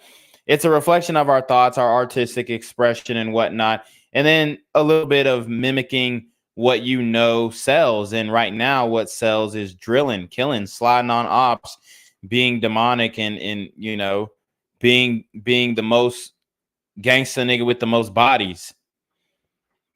So that's what's selling now to the young niggas. So him suggesting that rappers get on a panel and explain their lyrics, that's kind of what we got Rap Genius for. So I don't really know if that's going to work at all. Even if every rapper was to come out and say, hey, I don't live the way that I live, it still sounds too good on the track. And people still want their rappers to be authentically living that type of lifestyle. So even if they don't even if they're not in the streets or whatnot, they still want to see the rappers point, loaded weapons at the cameraman while he films them do monkey shit. Sometimes it influences you to do the wrong thing. Channel 2's Larry Sproul back out live with us. And Larry, I'm glad that Young Dro recognizes that words, lyrics do matter. But both Dr. Bernice King and Bishop Johnson, they mentioned changes and solutions, and it's no easy fix. Did they offer any specifics tonight as to what actions can be done now to curb this violence? Well, when they said there's really not one simple solution or one answer for right now, but they will continue this conversation during a town hall meeting next week. That information is on our website, WSBTV.com. Dialogue is important. The next step, then actions to take. Larry, thank you. So here is a look at those teenagers accused of the killings near Atlantic Station. Crime Stoppers is offering a $10,000 reward. Call 404-577-TIPS. It's on your screen, 404-577-8477. Now, this one I'm going to bring up, y'all. This one is going to hit hard. A Lyft driver is speaking up for the first time about being shot while dropping off a teen at a block party. 6 other people were shot that night. The driver was 60-year-old woman. Like I told you guys, nonstop. We'll be here all night. Just trying to cover the last couple of weeks that I was banned for. Driver, who was one of 7 people shot during a block party, says that shooting is a perfect example of how gang violence is destroying other people's lives. She's now advocating for judges to keep violent gang members locked up. Channel 2's Tom Jones is live in the city of South Fulton. And Tom, the driver, says her life will never be the same. It won't after losing a kidney and suffering a collapsed lung career. Jordan says her life changed forever after she turned onto this street to drop her customer off at a block party, and that's when a gang member started spraying bullets everywhere. I have nightmares. I wake up in cold sweats. Sonia Jordan says it's not easy being the victim of gang violence. It has to stop. It has to stop. The price is way too much. So as you can see, this woman is distraught. She's broken up about this. A lot of women are experiencing this, being Uber drivers, Lyft drivers, and running into one of these super gremlins on demon time. She lost a kidney. She suffered a fractured rib, and her lung collapsed after the Lyft driver was shot while dropping off a teen at a block party on Woodford Road in June. I was in ICU. Her lung collapsed, y'all. Man. Days. Yeah, at first they didn't know if I was going to make it. 6 other people were shot that night. And there was a baby shot. Another young girl who was an athlete, she was shot. She can't run now. Jordan is speaking out to let people know that gang violence is destroying too many lives. It's destroying our community. Yeah, and then you still have dumbass niggas on Clubhouse arguing if gangs are a positive effect on the black community. Dude, this shit is fucking ridiculous, man. I mean, this stuff is like almost uncurable because the communitized just kind of, they're just so stuck in their ways that they want to justify being gangster. Like they want to justify it so hard, and they'll die on that hill, and they'll even kill you in an argument about that. Okay, this shit is absolutely ridiculous, man. And they actually let these people back out. City of Fulton police arrested Javon Anderson in the shooting. He faces multiple charges, including aggravated assault and gang charges. Jordan says Anderson was in trouble before the shooting, and someone in court asked the judge to let him back out. I don't think he ever needs to be let out. Jordan says she can't find a job and she is about to lose her home, all because of gang violence. It's turned my life upside down. I've essentially lost everything. Yeah, and Anderson is bail without bond. Go to the store on our website and click on the GoFundMe link if you would like to help George deal with the aftermath of this horrible shooting. We're live in the city of South Fulton. Tom Jones, Channel 2 Action News. There you have it. So the gang members are still arguing that they're a net positive on the black community. And this woman is telling you, hey, the gang violence destroyed my life. It ruined me. It's making me lose my home. Okay. So, man, we got more information on these gangs, which we'll break down this video real quick. Should be a good one. We have a ex-con who is talking to kids, trying to help them from being lured into gangs. So we're talking about solutions. Let's see if the brother is going to be able to come up with any. But let's see what you guys thinking. Nunya says intent comes from the heart. Dub says agreed. It's all up to the individual. Anthony Huber says abolish the welfare state. Get fathers back in the homes. Dub says Tommy Sotomayor, a Fatherless America film. Nunya says stop bumping uglies with evil thugs. Sire Sherry says you'll be here all night trying to cover the last 24 hours in the community. Absolutely. Dub says BGZM, you told us about how some kid that saw a chicken in a stream while walking with you in your childhood attacked the chicken and killed it. Why? That's crazy. Yeah. It was a crazy story. Go back to, I think that was people I know personally who were affected by Super Gremlins on Demon Time. A legendary live video that I did about all the people that I knew personally who were, killed by Super Gremlins on Demon Time. So go back to that video. I tell a whole bunch of personal stories about my own individual experience in my life. So go back to that. Clifton Floyd says ghetto ignorance is a pandemic. Dub says, why do people believe that life will be better without police? That's Anarchy, Mad Max 2 movie. Dub says it is sad. Nunya says, so they face no consequences. Why do we need lawmakers with no enforcement? Charles says empowering monsters. Dub says then everyone must join a gang to survive. Right, man. Oh man, here we go.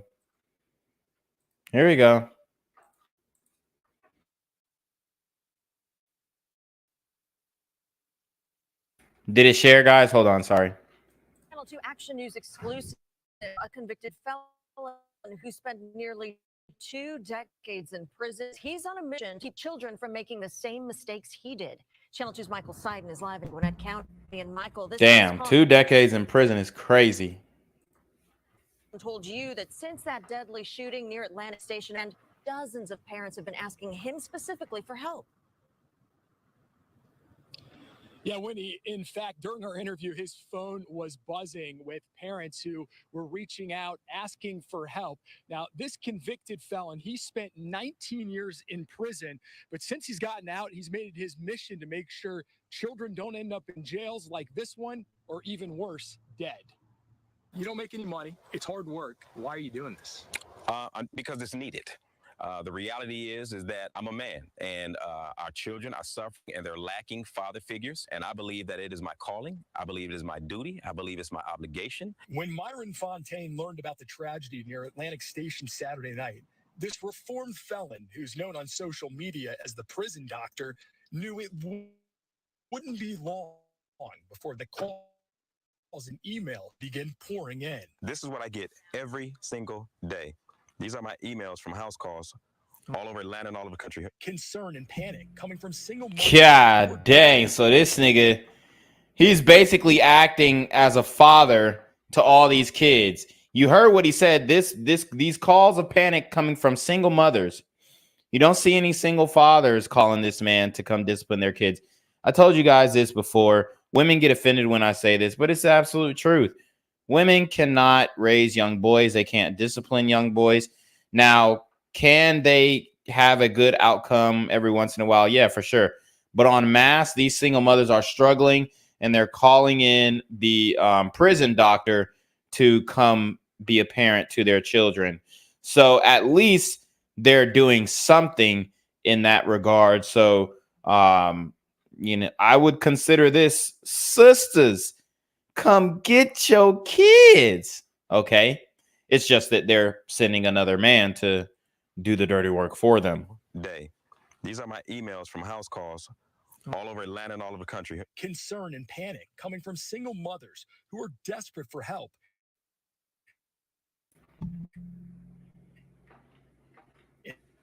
That their own children may fall. I spent 19 years of my life Damn. in prison for vehicular armed robbery when I was a kid. My mission when I came home was to prevent our kids from going to that place that I went to. So the prison doctor is traveling across metro Atlanta, making house calls and using experiences to help save hundreds of lives. They're drawn to the gangs because the gangs are what gives them or makes them feel that they're being accepted. So I break up that myth. And so far, the hard work has been paying off. Kelly Gray invited us into her home Wednesday. She says she nearly hit her breaking point in 2020 after her 11-year-old son, Grayson Burton, lost his father. Saw him gravitating toward the wrong crowd, very heavily on social media. So she there you have it. Heavily on social media, thugging, keyboard thugging, because that's where it starts. Niggas start, you know, joining a group chat, and next thing you know, he's being jumped in a gang. Reached out to the prison doctor for help. His words, his actions, he's more respectful, he's more thoughtful. He's the son that I've always wanted. How does it feel to have somebody in your life that encourages you? Feels good. Does it make you feel like you can do anything? Yeah. Yeah, great stuff. You know, the great thing about what Myron's doing is it's not just dropping by one time. He stays in constant contact with these kids. In fact, when we were interviewing him, he had just gotten back from Washington State. One of the kids who was helping out there had called him. Now, again, he has a nonprofit. He's looking for people who want to step up and help out with his organization. We have all that information on our website, WSBTV.com. For now, we're live in Gwinnett County. Michael Seiden, Channel 2 Action News. So there you have it. Shout out to the brother Myron, aka the prison doctor. Boy, oh boy, it's wild, and it looks like he's he's wearing a lot of hats. He's putting in a lot of work. But I do want to highlight a little bit more the young 12-year-old boy who was clapped up at Atlantic Station, because his mother actually tried a lot to get him off the streets, to no avail. Obviously, she had no idea where he was at that night, which is concerning. And I'm sure it's, you know, like that all the time with their parenting dynamic, which, you know, it kind of is what it is at this point. We've kind of beat that single mother thing, you know, to a pulp. If women can't recognize that it's not good to be a single mother at this point, then they're just going to have to, you know, stomach the fact, especially in the Black community, that your kid is more likely to get gunned down in the streets. Because it's not just about going to prison at this point. I mean, at this point, shit, it's about, hey, you know, if you're a single mother, the statistic, the likelihood of your kid in the Black community, at least, getting involved in these gangs and then getting shot down in the street is very high. So it's not even about prison anymore. It's about the preservation of the child's life. Of Atlantic Station property for unruly behavior and curfew violations. When the group got to the bridge, police say there was some sort of dispute that then led to gunfire. Zion was killed and 5 others were shot and rushed to the hospital. Well, this afternoon, Zion's mother went before the city council. As they listened to her emotional comments, council members talked about a big gap in juvenile justice and the need to provide more help to Atlanta police. Fox 5's Morse Diggs was at that meeting and joins us live with more. Morse. Derricka Charles told the council members that her son had behavioral problems, at least a portion of that medical. She said she sought intervention from the juvenile court system, but that request went nowhere. What happened to one 12-year-old child sparked an outcry for Atlanta city leaders to do less talking about troubled young people and come up with action. And she actually should have reached out to the prison doctor, and maybe he could have talked some sense into that young man. The boy's mother spoke to members of the council public safety panel. I said, he's out breaking these folks' cars. Could y'all please get him up the street to take him down, let him know, but somebody killed my son. Yeah, damn. So she was basically, I guess, telling the juvenile system that her kid was out here breaking into folks' car. That little nigga might have broken into my shit. Lord have mercy. But anyways, she told the police that the little nigga was breaking into people's cars. And I guess they weren't able to do anything. And this meeting that she's at, I'm actually looking up. Well, I'm trying to click the link. It's not letting me. But this little, I guess, city hall or city council meeting was a 4-hour-long meeting, which I might, if I can get the video, I might pull it up. Oh yeah, I got the video. So yeah, it was a 4-hour public safety meeting in the community.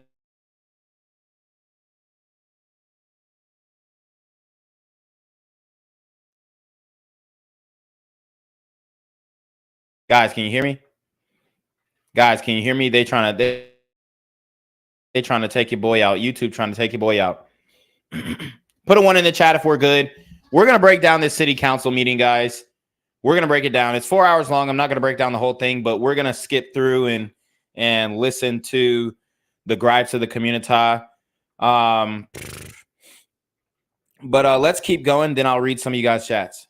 And I can give y'all this police officer number. I talked to him 7 days ago, and I said, I'm begging you, could you get my son in custody? He said, I can take him down, tell him to the juvenile system all day. It's like them to keep him, and they're not going to keep him. They told me. Yeah, that's what's happening. They're overfilled. They're flooded. These sisters want to have these kids, pop them out, and then just give them off to the police. I mean, she's begging for the police to put her son in prison. How insane is that? Not necessarily prison, but a juvenile center, which is basically like prison.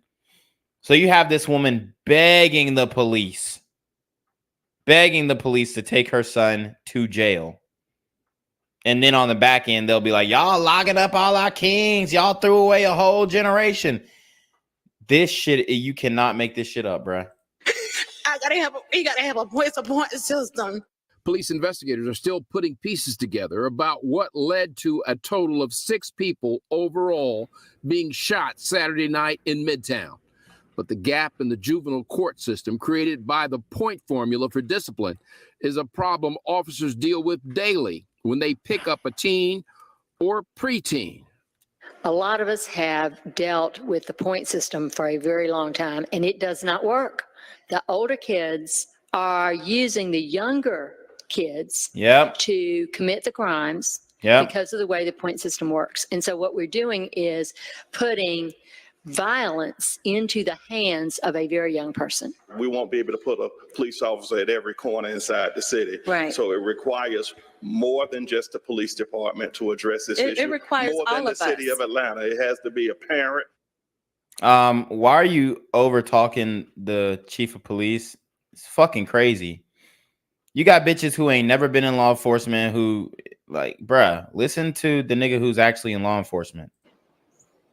Now, another thing that Peake, the deputy chief, spoke to about this whole problem, he says he needs better coordination whether it's Atlantic Station or another private venue, before young people are expelled from the property.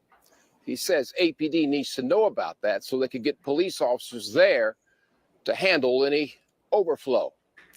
From Northeast Atlanta, I'm Morris Diggs, Fox 5 News. Yeah.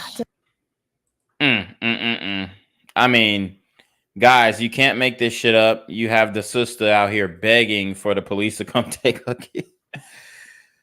Woo! Woo! Woo! I mean, damn, bro. We are down bad as a community. We down bad. Shout out to Romero Dubose. He says he sounds sincere. Dub says, it boggles my mind that people think it would be better to have no police. Don't they realize that they can become victims of gremlins? I think they must be slow. Nunya says low IQ. Dub says nope.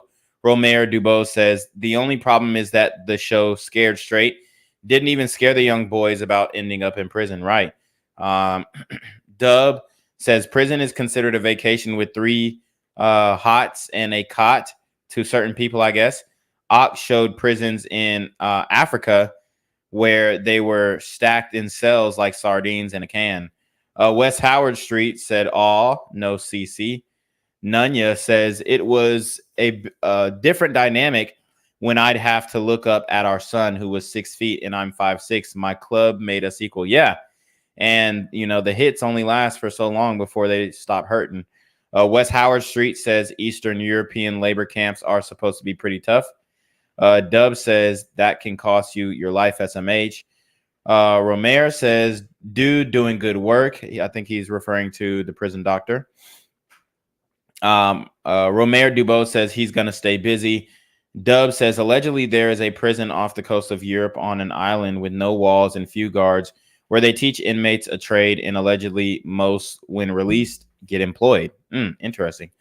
Nunya says, remember how everyone cried because Sheriff Joe made them live in their tents, wear pink undies, and ate Bologna sandwiches? Dub says, oops, not tech. I meant to type teach. Okay. Romero says the gang tried to make the older kid or the other kid pay a toll, maybe.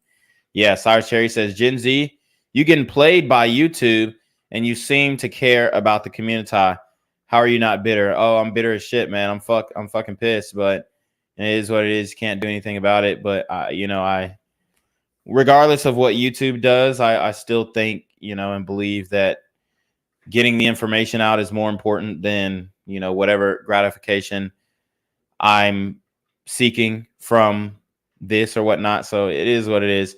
I'm gonna put out the content. I'm gonna ask you guys to support the channel, but hey, fuck it, man. And plus, I like knowing what's going on in my surroundings and places that I might plan on traveling in the future. West Howard Street says mass execution will end up being the only way left to fix this.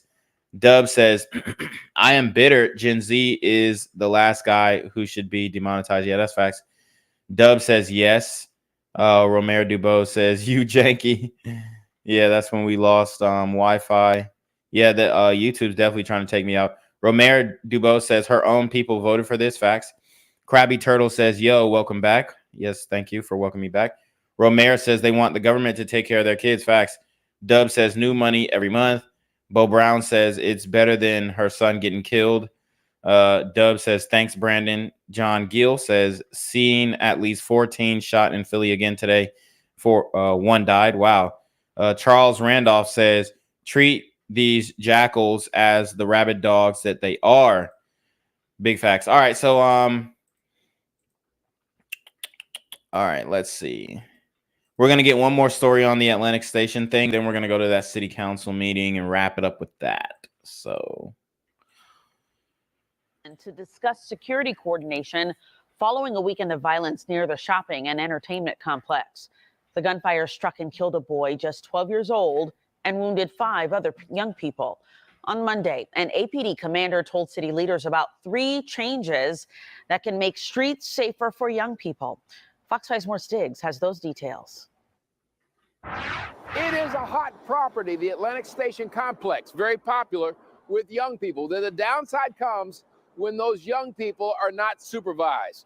Those problems fall into the lap of the APD. Before bullets were sprayed hitting Zion Charles and 5 other young people, security at Atlantic Station cleared the Midtown complex Saturday evening of unescorted youngsters, enforcing a private curfew. Jurisdictional lines no longer matter when it comes to saving our children. You can't push them off your property on the 17th Street, turn around and walk away. What we are asking is that they communicate with us and say that we see a large number of youth that are congregating and we're seeing issues that are boiling over. And so give us the call prior to you pushing them off so that we can have resources to respond. No one can say if police had arrived earlier whether that presence would have kept the family of Zion from experiencing the grief they're going through right now. But Deputy Chief Tim Peake discussed better coordination and 2 other steps that he believes can yield immediate improvement. For example, unlike Lenox Square, where police can see live activity, Atlantic Station security cameras are not tied into the APD camera network. We're hopeful that we'll be able to close that situation. So far, we've had that commitment. So for the record, the answer is no. Atlantic Station is not tied into the VIC system at this time. At this time, Okay. I'm going to hope that Atlantic Station will do what needs to be done by Friday so that we can be into their system. And a third change the police commander talked about is a message to parents. It's not a safe thing to do. It's just as far as dropping kids off. We want them to be monitored to the extent that they can. And if not a parent, certainly a responsible guardian. Deputy Chief Peake says there will be added police presence out here at Atlantic Station for this weekend. From Midtown, I'm Morse Diggs, Fox 5 News. All right, so let's get into that city council meeting and see what the community has to say about all this violence. Okay, so this was from November 28th. Let's see. This shit is getting wicked, y'all. It's getting wicked.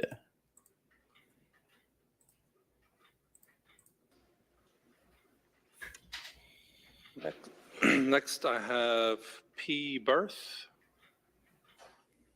Someone signed up as P, the letter P. Birth. Brown, are you? During the pandemic, basically, I'm council. Okay, let's see what the brother's talking about. Good afternoon, council. My name is Keith Lewis, and I'm the founder of I'm a Father First. And basically, I'm just here because I saw Dewan post about this meeting. I'm kind of just at hurt like everyone else about what's going on. During the pandemic, our organization, we worked with the Water Boys. We hired a lot of those young men. We provided resources. We provided scholarships. We fed over 250,000 meals of love throughout the city of Atlanta. And then post that, most recently, we just did an event with Mayor Dickens and Councilwoman Overstreet over at the Andrew and Walter Young YMCA. And it was totally to address a youth task force in which we've been, congregating people together. I serve on the board at the Carl Sanders YMCA. But really, I just think we need to come with collective support from you guys to get all the individual organizations together. I hear a lot of pleas and things for everyone's individual, what they feel they can do and provide. But I think we need more of a collective unity where there's standalone meetings where people are actually putting in some type of divisive plan. So we're just offering our support. What we do individually is cool, but as a whole, the community hurts. Everyone has their own idea of a solution. But I think at this moment, the unity that is needed in this community is most important. So I just encourage you guys to, hold some type of meeting for the brothers and sisters in here with organizations that actually want to do the work consistently. We can kind of put our individual resumes to a side and just work on the collective plan. So I'm just here in support of unity in this whole community, the city of Atlanta. Thank you very much. Thank you. Next is Antoine Seymour. Seymour, I have for giving us this platform. I'm Antoine Seymour. I have an organization as well, and I'm picking back off all the men just spoke up. We're out here doing the work, and our whole thing is we need to form a real coalition So we are not separate. Everybody knows what's going on at the same time. We shouldn't have to wait till tragedies happen in our community for us to act and say, here, we're out here doing the work. I have a 24-hour organization. We very active in the schools, the homes. I talk to the kids. I deal with the kids every day. We just took some kids to the sporting events. So the organization that we have and that we deal with are very effective, very effective.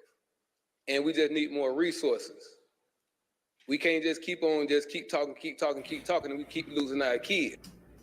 Asking for more bread. This is our community. These platforms are good to have, but what come out of these platforms? Me and my brother Keith, we just left doing another event. We do things every day in our community, but we need more help. We can't just keep talking, because the more we talk, the more babies we lose. So we need to form a real coalition that we can have hands-on, the resources, the money. All these buildings in Atlanta is empty. We have organizations that can use these buildings, that can house some of these kids, that can eliminate some of these problems. So let's eliminate some of this. Yeah, but you know, kind of to piggyback on his point, there are a lot of vacant buildings in Atlanta, but they're privately owned, and a lot of them don't want to sell. Or if they do want to sell, they're asking some fucking astronomical numbers. So you can't really do anything about privately owned properties that are vacant if the seller doesn't want to sell. I mean, they can get code violations out the ass, but I mean, it is what it is. Like, that's something that's it's kind of out of your control. Talking, let's get some of this action down. And for the mother who just lost her son,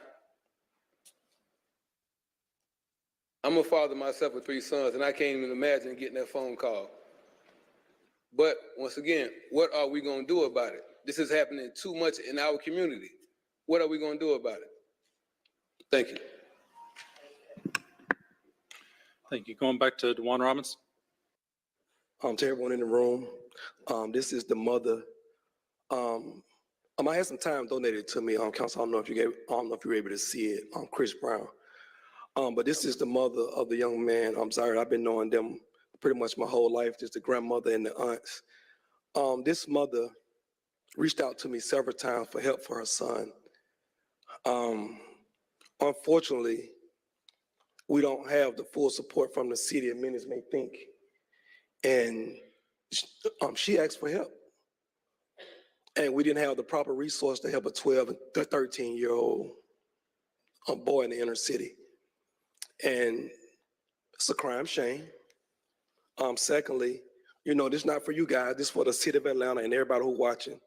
You can't have kids being killed and we don't have the city council member who represent their district at the press conference. These are boys, mothers and fathers who voted for this man, and he was not there. And we brought the superintendent out there, and we didn't bring the city council out there. We got that wrong. And we got to stop exiling people who didn't vote for you and support you and not doing that. We got to stop doing that. We are losing our babies out here, and we playing politics, man.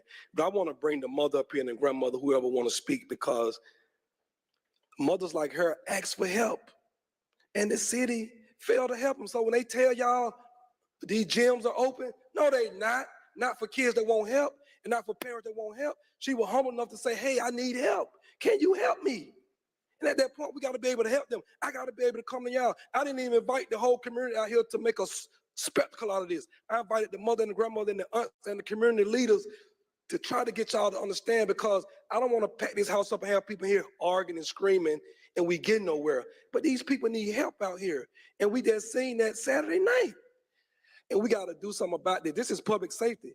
We got to do something about this. And the main thing we need, and we said it a couple years ago with weak administration, we need curfews. These young people need to be in the house. Make them go in the house. Damn if we do, damn if we don't. Like, they need to be locked up. We better than to be locked up than dead. We can't have it both. We cannot have it both ways. We can't. I'm a black man from the projects, and I'm saying at that point they need to be locked up as opposed to being in the graveyard. Make a curfew, council. Say something. My name's Erica.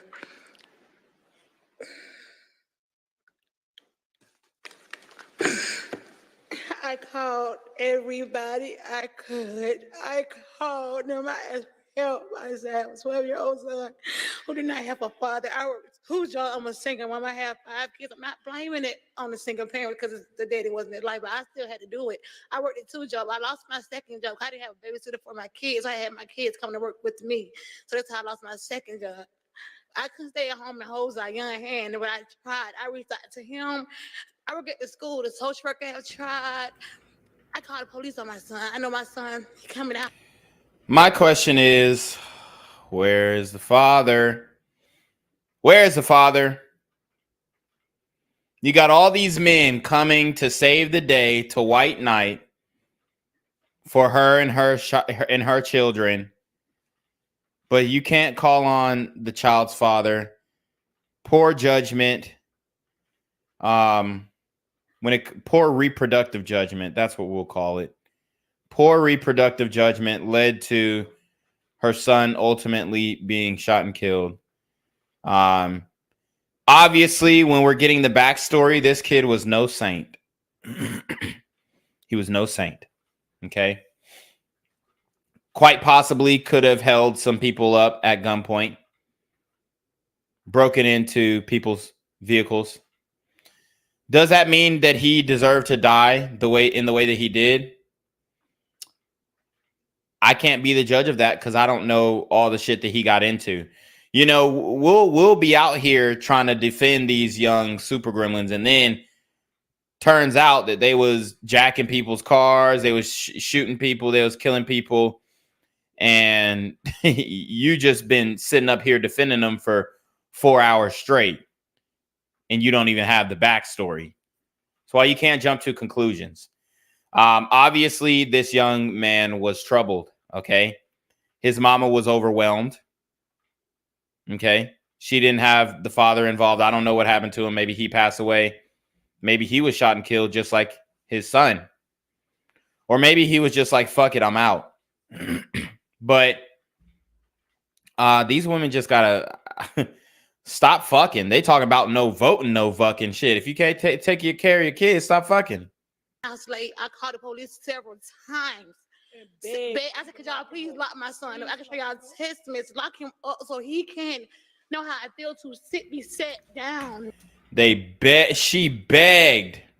And I know a lot of sisters and grandmamas and aunties can relate to this. You're praying that your kid gets locked up instead of gets killed in the street. It kind of reminds me of that situation where the young man who just got killed in Fulton County was arrested on some child diddling charges, and the parents basically, or the grandmother, thought that he'd be safer in prison, but he ended up getting murked in prison because of the severity of his charges. And I think the inmates that he was housed with had gotten wind of that, so that didn't really end well for him. But most of the time, yes, these kids are a lot safer in prison than they are on the streets. And the young man's name who I was speaking about, the young child molester who was killed in Fulton County jail, his name was Shamar McElroy. Okay. Please, they told me he gotta have a point system. I gotta take my son to the juvenile system, to get him somebody to help him. I said, what 12-year-old son, running the street gonna come with me? Can I come by myself and give y'all information? Y'all go find my son. What? You can't get your son to get in the car and come with you? No control of her kid. She said, what 12-year-old kid is gonna go and take himself to the juvenile and come with me to go to the juvenile center? This just shows she had no authority over her child. Son, they told me, no, we cannot help you. My son fought mental illness. He had to get pills. It was my fault. I stopped giving him pills because he had a bad allergic reaction at school one day. I had to take 5 EpiPens. And She put that kid on pills early.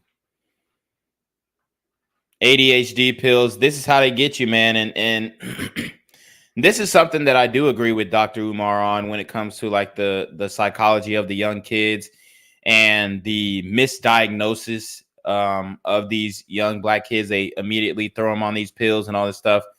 That's how they get tweaked out. And honestly, a lot of these pills are kind of numbing, so it like makes you, you kind of start to you start not giving a fuck at a very young age. And then obviously top that off with, smoking weed at a very young age. I mean, your whole perception of reality is going to be warped, especially if you're on all these different types of narcotics at a young age.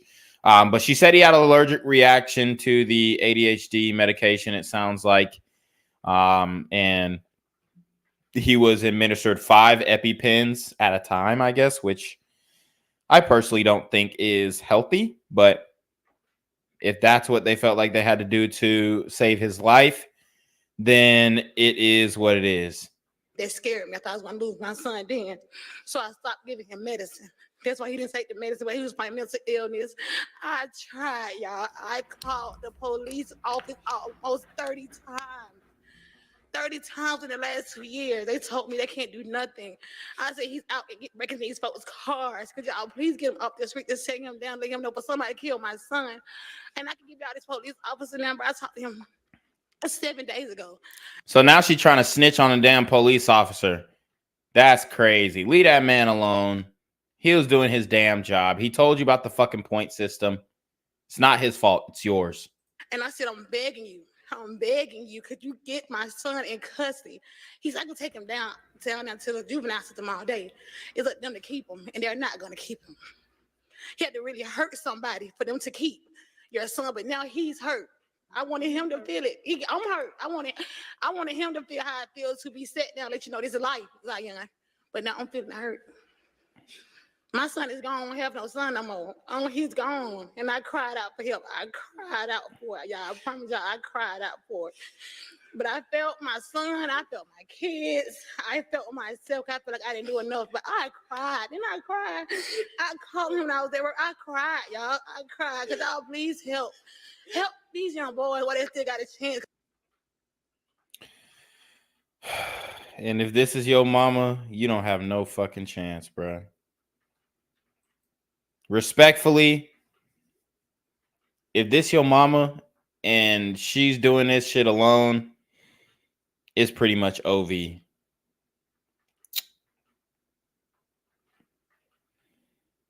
It's OV. Is there hope for the community left? Find out on the next episode of BGZM News 17. Because I don't have a chance no more. I don't.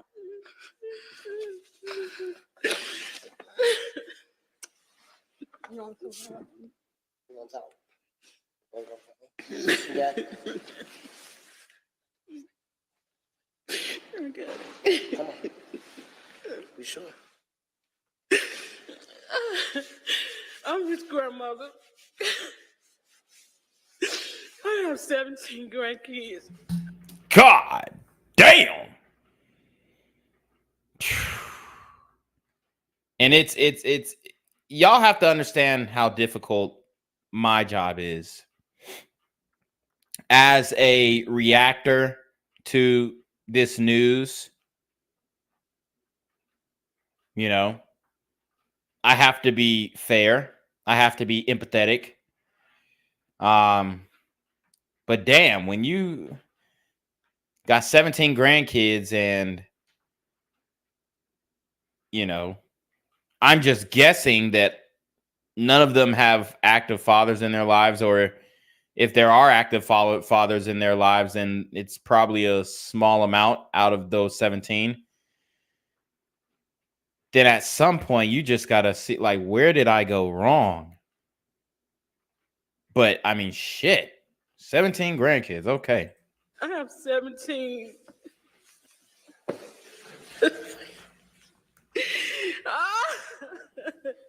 I just lost my son a year ago, pancreatic cancer. I lost my sister 6 months ago, cancer. I lost my father last month. And now I just lost my grandson.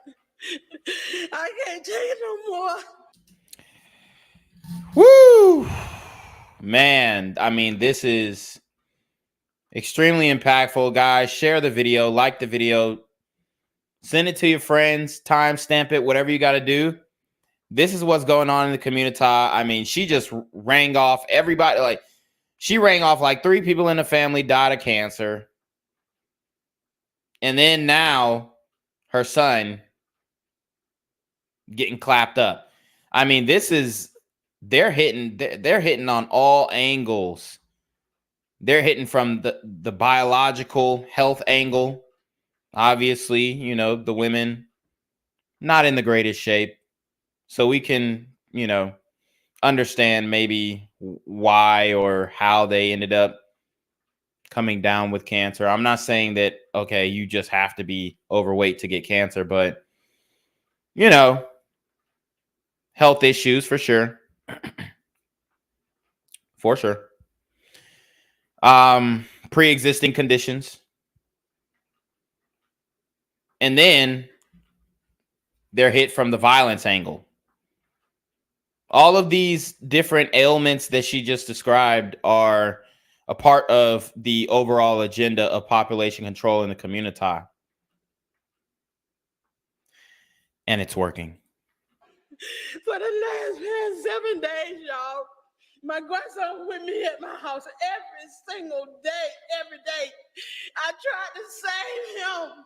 I said, Zion, stop breaking in people's cars, Zion. You don't have to do this. You don't have to do this. He surrounded his people. You heard what she said. You don't have to do this. You don't have to do this. Y'all keep saying, oh, it's because of poverty. Man, these young boys. Now, some of these households can be hostile. But from my perspective, it looks like he was surrounded by love. It looks like he was surrounded by people who care about him, who wanted to see him do better, who saw more out of him.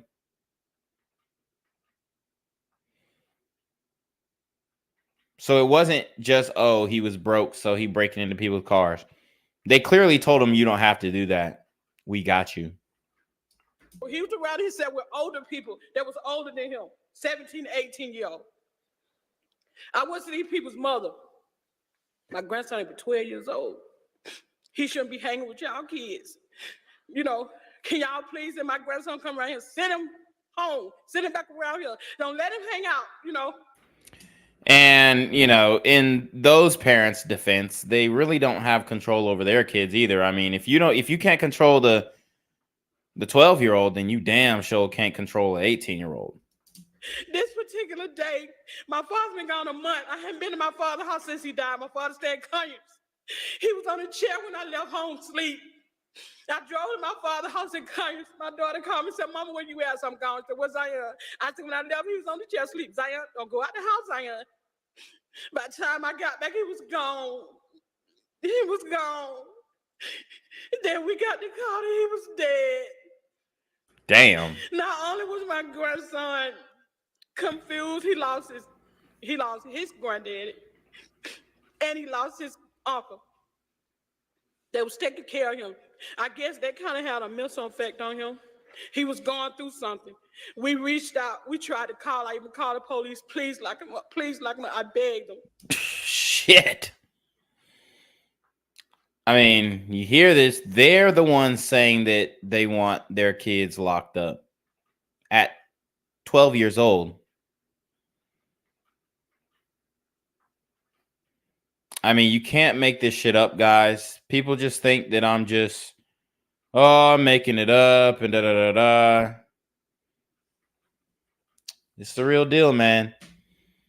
Yeah, we on one end, we're complaining about the prison industrial complex, and on the other end, we're begging the police to come get our children. So you saying that my grandson got to go out here and kill somebody or get killed before y'all can lock him up?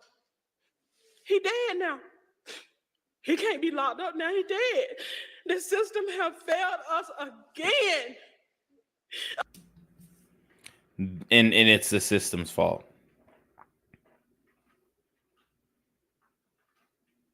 No accountability. Ma'am, you have 17 grandkids, and I'm all for having a big, large family. I love large families. I come from a large family, but come on. I mean, it ain't the system.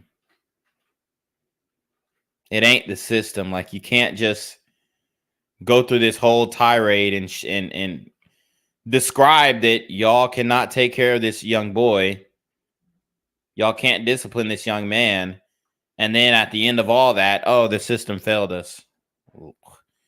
I mean, the delusion is ridiculous. I can lock him up. He dead now. He can't be locked up now. He dead. The system have failed us again. Again.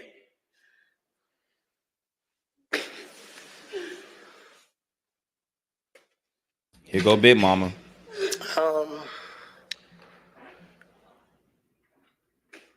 Jesus. I stood before y'all. How many years ago, more? About 7 years ago. I'm Peaches. I'm Big Peaches from the streets. I stood up 7 Big Peaches from the streets. What a name. years ago. Chief Shield wasn't even the chief then. I stopped one of the biggest wars that was going on in our community. You hear, she stopped one of the biggest gang wars that was going on in the black community.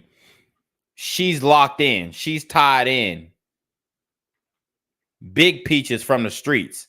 Mob ties. She a big stepper. An OG. Maybe even a shot caller. See, a lot of y'all talk about this poverty shit, and sometimes these people don't necessarily want money.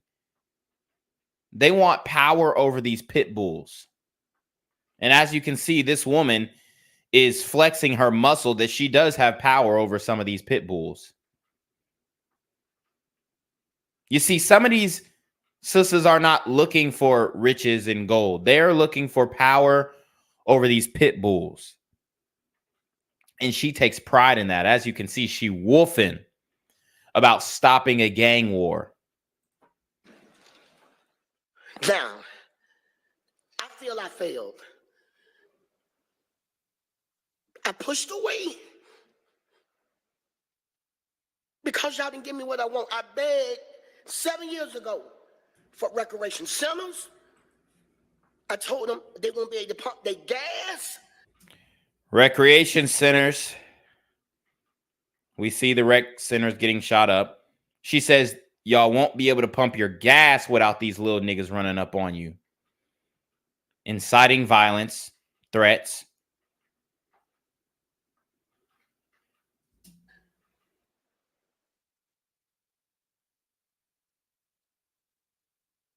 Come on. We losing. Every day we losing.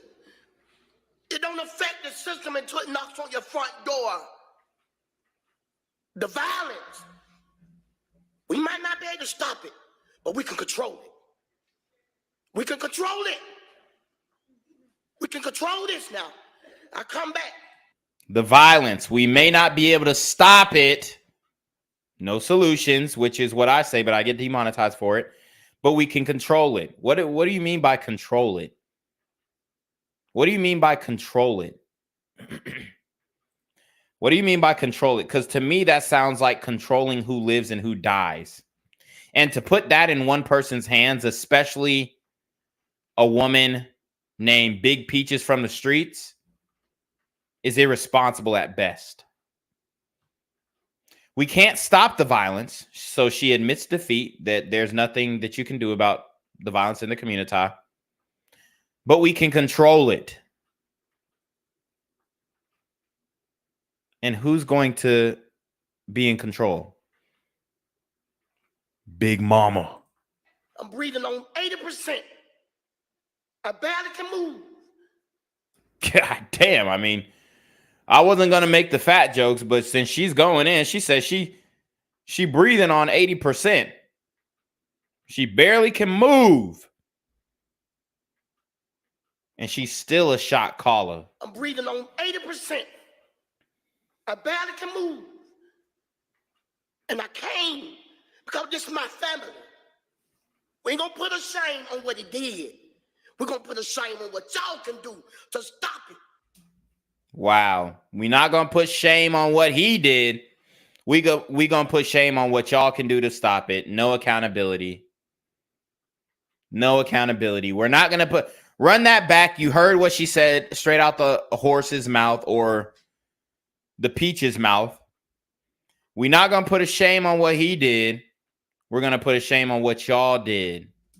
And I came because this is my family. We ain't gonna put a shame on what he did. We're gonna put a shame on what y'all can do to stop it. We're gonna have to change. Come on. Y'all got to put the pens to work. I ain't come for no money. I come for a solution. I don't need to be funded. I need a solution. She said, I got street money. My young hitters bringing that yayo back. I don't need no bread. Y'all thought we was in poverty. Nah, it ain't about poverty. It never was about poverty. Never was about poverty. It's about behavior. This is my city. I've been here 5 decades in these streets. Taking ownership of a city that she has no ownership in. This is my city. I've been here 5 decades. Just because you've lived in the city doesn't make it yours, ma'am. Guys, this is the mindset. No accountability, taking ownership without having any responsibility or authority. This is my city. I'm going to be a shot caller. We can't control the violence. Or we can't stop the violence, but we can control who dies, is what she's basically saying. It's ridiculous, dog. This is my city. I've been here 5 decades in these streets. I walk these streets. I've seen the best come and the best go. But I have never witnessed the system of killing that these kids are doing.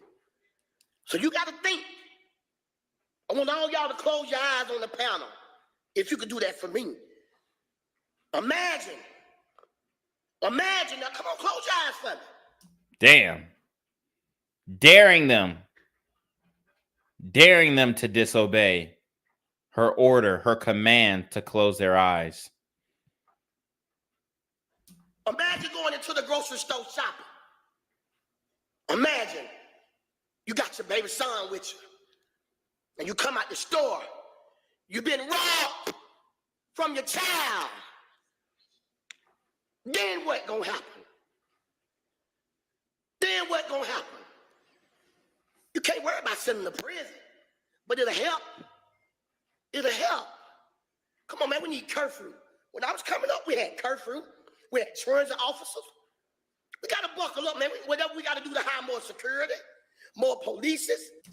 Wow. Whatever we got to do to hire more security, more polices. Guys, I want you to fast forward to or rewind 6 months ago.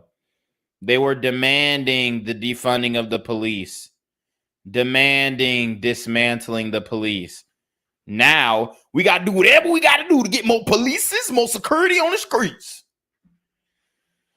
Can't make this shit up, guys. Come on, man, we need curfew. When I was coming up, we had curfew. We had transit officers. We got to buckle up, man. Whatever we got to do to hire more security, more polices, we're going to have to do this to save our city. If we don't save our city, it's game over. I don't care what position y'all got. It's game over. They don't care about it. They ain't scared of nothing. When you get in your mind that you ain't afraid of nothing, you know what that feel like. Yeah, these niggas ain't scared of shit. So we all facing it. Whether y'all put the pen to work, where we get these centers open for these people with organizations, open up these centers. All men ain't thugs. Everybody don't want to be a gangster. Everybody don't want to kill. Everybody don't want to rob. Everybody don't want to steal. Damn. I mean, the fact that she's like, we all know that she's talking about the black community when she's saying this shit. But the fact that she's like having to preface her statements by You know, all the black men don't want to be thugs. You know, it's kind of telling as to where we are right now as a community, especially in the city of Atlanta. We got to save our community. We got to save our community. Clifton Hicks makes a great point. He says these women all went and voted for Warnock. Yep, they did. I mean, I beg, I plead. Do you know how hard it is to take a family to come up here and tell y'all what's really going on with their family? They ain't sugarcoat nothing. They didn't put their son on a pedestal. She begged for help. She pleaded for help, and she didn't get it. She didn't get it. Y'all know that ain't right. What ain't right is that she had a child out of wedlock with a father who wasn't willing to help raise that child. We got to protect. We got to protect it now. I can leave today. Please It's gonna do. be another murder. It's gonna be another killing. Police is, hey, no disrespect. They move like they scared. They worrying about hospital. You know why they move like they scared? Because when Rashad Brooks was killed, y'all burned the fucking city down. They're actually not scared to do their job. Maybe they're scared in like a hand-to-hand combo, like resorting to their gun quicker than, you know, throwing up the dukes and shooting a quote-unquote what we like to call a fair one. But I'm going to tell you right now, they want to do their job. It's just that you guys handcuffed them. When they were doing their job, you burned the fucking Wendy's down and killed a 7-year-old girl. Speed chases. They worry about you ain't got no seatbelt on. They worry about who running the red light. Man, y'all better get these children. No, they're not. And then she's like, man, y'all better get these children. No. Sisters, come get your kids. Why is she asking the government, Big Daddy government, to come get her kids? It makes no sense, guys. This is delusion that we're facing. You can't argue with these types of people. You can't debate with them. There's no going back and forth. They don't make sense, and they never will. Man, y'all better come get these kids. Why don't you get your damn kids? They're your kids. They're your kids. Shit. They worry about high-speed chases. They worry about you ain't got no seatbelt on. And no, they're not. They're not worried about any of that shit. Like, what the fuck is she talking about?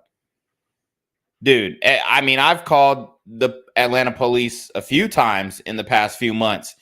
And you know what they do when you get on the phone? Hey, how are you doing? What's your emergency? Well, somebody broke into my car. Was anything stolen? Well, no. What was any damage done to the car? Yeah, they busted out a window. Well, did they hurt anybody? No, they didn't hurt anybody except my pockets. But okay, well, we don't respond to those. So unless it's a body to come pick up, then we're not coming. Oh, so how do I report it? Oh, just file it online. File it online. Give the information to my insurance company. It's not covered.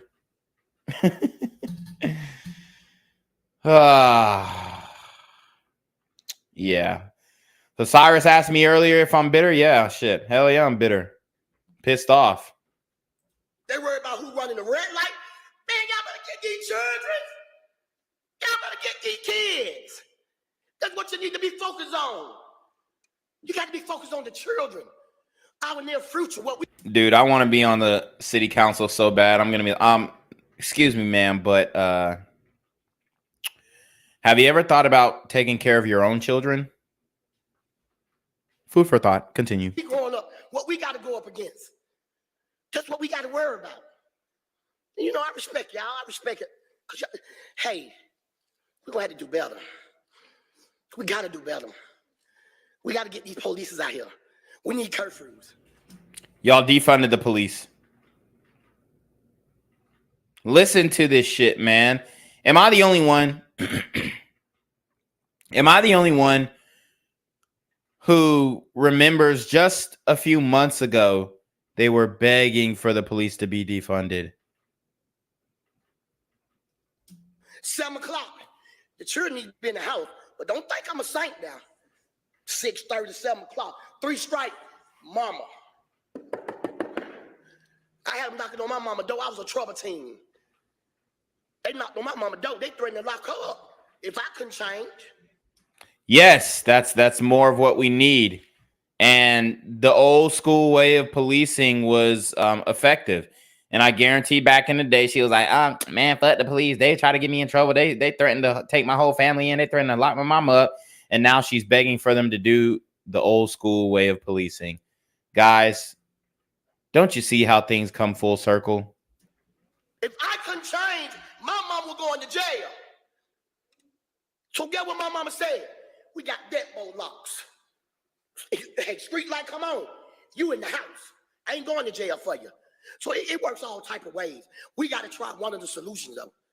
Because they just killed somebody at a candlelight vision yesterday. Come on. Come on. Come on. Come on. Come on. How many times is she going to say, come on? Shout out to Christopher Hazel. He says, do not forget criminal justice, prison reform, and no cash bail in certain cities. Absolutely. Pretty much all Democratic cities across the United States has implemented these laissez-faire criminal justice reforms. And now, you know, we're sitting back and watching the city burn. And, you know, women like Big Pearl or Big Peaches from the streets is speaking on behalf of the Black community. Man.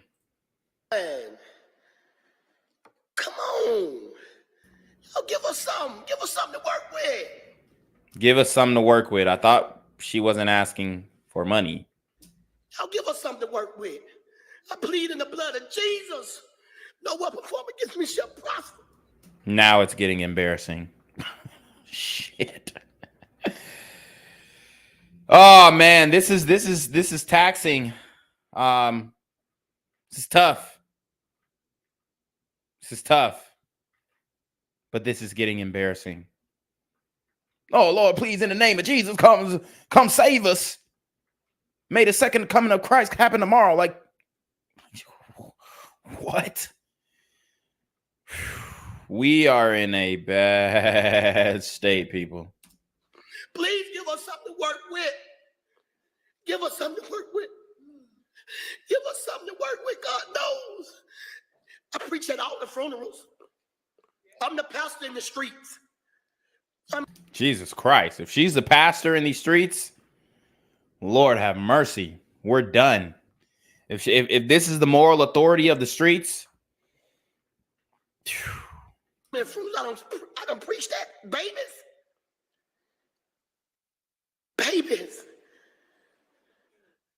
But all I can say, I pray to God they don't knock it down one of y'all doors before y'all feel it. And that's the end. Ooh, and that was that wasn't a threat, that was a promise. Run that back. Run that back. And this is why, and it doesn't bring me joy to say this, but you see a lot of when white people, you know, end up getting clapped by one of these super gremlins. This is why there's apathy from the community, or there's even sometimes it's an I told you so type demeanor. Well, it is happening in our community every day, so y'all don't care until it happened to y'all type attitude, type demeanor, which is not necessarily true. I mean, I do plenty of cases where white people are, you know, deleted by brothers, sisters, all the time, and the white community is not like coming out in droves and denouncing the killing and whatnot. Yeah, of course the family is, but even they're, you know, walking on eggshells when talking about the murders on the news. So she's like, oh, I just hope it don't have to knock on your door for y'all to want to do something. And that's it's a fucking threat.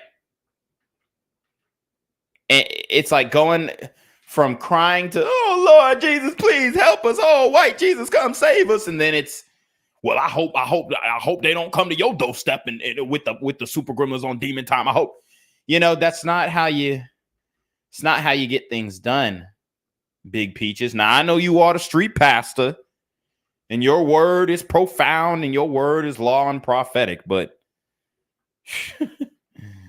I mean, damn. What a way to go out. Babies. But all I can say, I pray to God they don't knock it down one of y'all doors before y'all feel it. And that's the end. And you know that wasn't no damn genuine prayer. She's hoping that one of them face what we've been facing in the community, because a lot of these people want the misery to be shared, unfortunately. Lastly, let me say this. The family is not begging for this service, but De'Erica did have insurance on her son. But you have to have insurance for 2 full years in order for it to kick in. So this is why they put a GoFundMe. Damn, she put life insurance on her son real quick. Once she seen that nigga hey, at least she tried. I've been giving out this advice for a long time. I told you sisters that, hey, y'all need to put life insurance on them babies real young, because, you know, if all else fails, at least you won't have to, you know, beg for money on the GoFundMe or, you know, try and get Ben Crump to sue anybody to be able to bury your child. Page out there. She did have insurance policy on it, but at this moment, the insurance is not going to pay because it wasn't 2 years in full. So the family do need help, and I mean, this is one of the reasons why we come down here.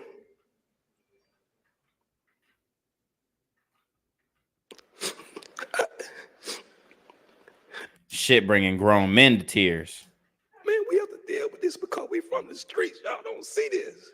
So we have And by y'all, he's talking about white people. to deal with this every day in the streets. So when I be telling y'all, stop giving these organizations the money, and they ain't doing nothing, I be that serious. I ain't down asking y'all for no money, but Y'all heard him. Stop giving my son and Tamika Mallory the money when they ain't doing shit. Stop giving women like Patrice Cullors the money when they ain't doing shit. But hey, we prop these individuals up. We prop them up. We're the ones who are propping them up. They got popular because of us. So y'all talking about stop giving them money, stop giving them money. But y'all, you know, y'all are falling for all the sweet lies that they're telling you. give it to the people that really want to do right in these streets, because I swear y'all don't have to deal with this, man. We've been dealing with administration after administration that don't know how to say they don't know how to help. I don't want to say they don't want to help, but they not man or woman enough to say, hey, we don't know how to help. Can you help us? This is one reason why I do respect you, Mayor, and I always say this. When you was running for mayor, you told me certain things you didn't understand. You said, but DeJuan, you from that side of town, you understand. So you help these people. That was one of the main reasons why I supported you, because you humbly said, hey, I'm from... And I genuinely believe that Mayor Andre Dickens really does. I like Andre Dickens a lot more than I like Eric Adams. I think Eric Adams is pretty much more of a clout chaser than anything.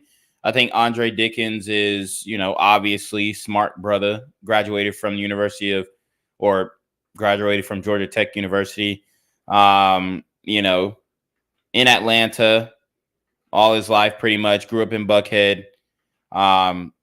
He knows that side of town at least.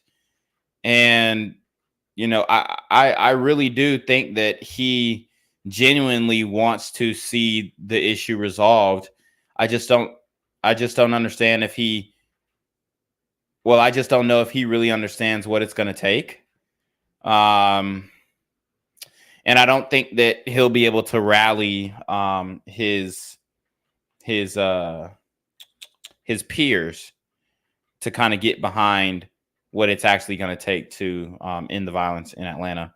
Or maybe he doesn't give a fuck at all and he's just like a puppet. But from what I can see, I genuinely think he does care for sure. And, you know, I would like to, I don't know.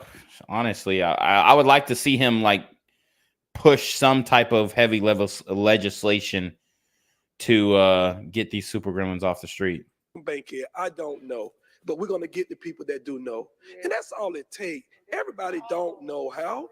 Solomon was named the wisest man in the Bible because he asked God when he was named king. God said, what do you want?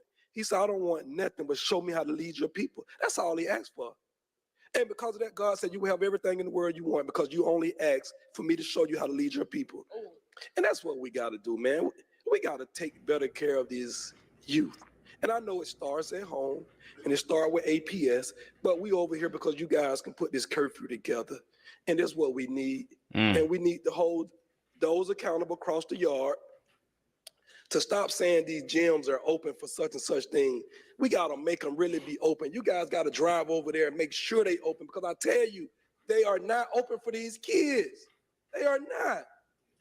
Yeah, because the gyms will get shot up too. And throughout this stream, there are more diagrams, more statistics on the crime and what's going on. I mean, once you look at the raw numbers, it's jarring. We could probably get into it. Let's keep going.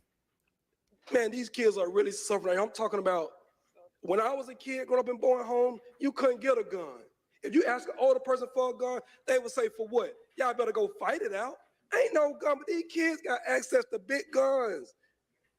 And some of these mothers, like she said, they can't control them when they get to that age with them guns, and you got 4 or 5 other kids, so they do need help. And some of them are humble enough to say, hey, I need help.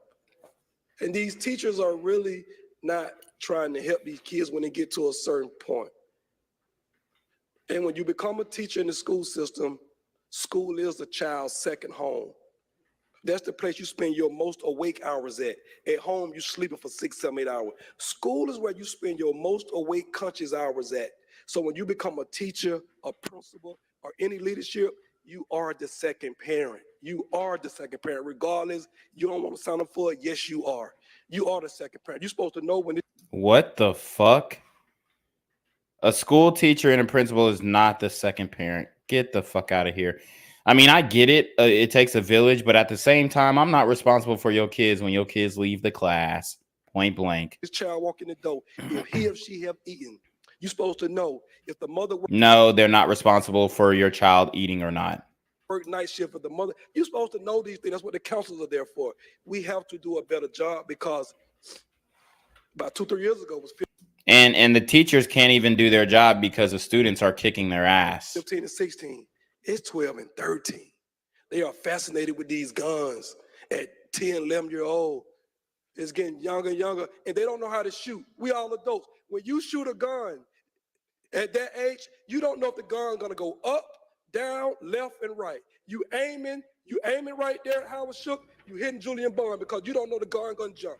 They don't know that. They babies. We gotta get these guns out these babies' hands. Even if we have to, like she said, make rules to hold the parents accountable. Like, we gotta do something. They do not want that. If we make rules to hold the parents accountable, it'll be a lot of single mothers locked up. A lot of single mothers. We cannot just keep allowing this to happen in this city. This is not a black or white thing. This is a human thing. Like, Oh, no, this is definitely a black thing. we gotta care about humans at this point. Like, we got so many issues out here, but we gotta care about that. Pad is another one. A woman died in front of Pad Doe due to freezing temperatures, hypothermia. But this is an organization that we giving millions to. Like, y'all, we gotta wake up and just really start checking folks at the door because we are losing people in this city. Go ahead and wrap up your comments, Mr. Robinson. Thank you for allowing us to go over. We I'm really dead. appreciate it, but I really hope you guys hear us and pass this legislation before the new year over with for a curfew, because these kids will be out once again for the Christmas break. And we don't want nobody else losing their lives or getting their cars broken into for their hard on. Like, we got to stop this. Thank you. Thank you. Okay. All right, let's look at some of this crime data from the chief deputy police. Coming on board now, so city-wide crime data for week 47. Citywide crime data for week 47. Let's get it. What we will share with this particular slide, if you look at it, and I think it's coming on board now. So there we go. We're up and going. For week 7, year to date. Week 47. Okay. We're at a 3% increase over this time last year. This is for week 47. One of the significant things that we look at is we look at the violent crimes against persons, homicide, rape, and aggravated assault. And guys, this is this data here. This data right here. I'm gonna tell you right now, it's underreported. Maybe not the homicides, but damn near everything else is most likely underreported. We see for this reporting period, year to date, we're down 4% overall with those, with a 1% decrease for homicide, 16% decrease for rape, and then a 4% decrease for overall aggravated assaults. Focusing where the challenges are, we're still, as we recognize, with larceny from autos being the crime that's represented, that gives us the most amount of crime throughout the city of Atlanta. Larceny from autos, when they're directly related to the auto thefts, people will steal a vehicle and then they will turn around and utilize that vehicle to go commit the crimes, as we've reported in some of the earlier weeks. So for this particular period in time, when you look at your larceny from auto crimes, we are 6% up over last year, and the auto thefts are 2% up. We're watching those numbers because, again, when you look at the 28-day period, both of them have an increase at this particular point, 2% up for larceny from autos for the 28-day and 22% for the auto thefts. There are no different trends that we have recognized at this particular point. It seems to be still the issue of the kids and the other vehicles that are being able to be stolen easily. And so we have units out, our auto crimes enforcement and our larceny from auto units are constantly going out together and getting the data that they need, getting the intelligence so that they can go ahead and move forward with a number of warrants and arrests. But that still seems to be the focus of where we're challenged at this particular point. We're moving on to the next slide. This is the aggravated assault specific to a person shot. As we look at it, the good number is, as we talk about, although we're having tragic incidents, the number of people that are shot, we've seen a decrease overall year to date, down 10% as we look at it. And overall aggravated assaults, again, as we spoke earlier, 4%, but there's a 10% overall reduction for the number of people that are being shot. So, all right, let's see. Oh, they're grilling the deputy chief for hours, honestly. Let's see what they're looking at. Felony bookings, okay.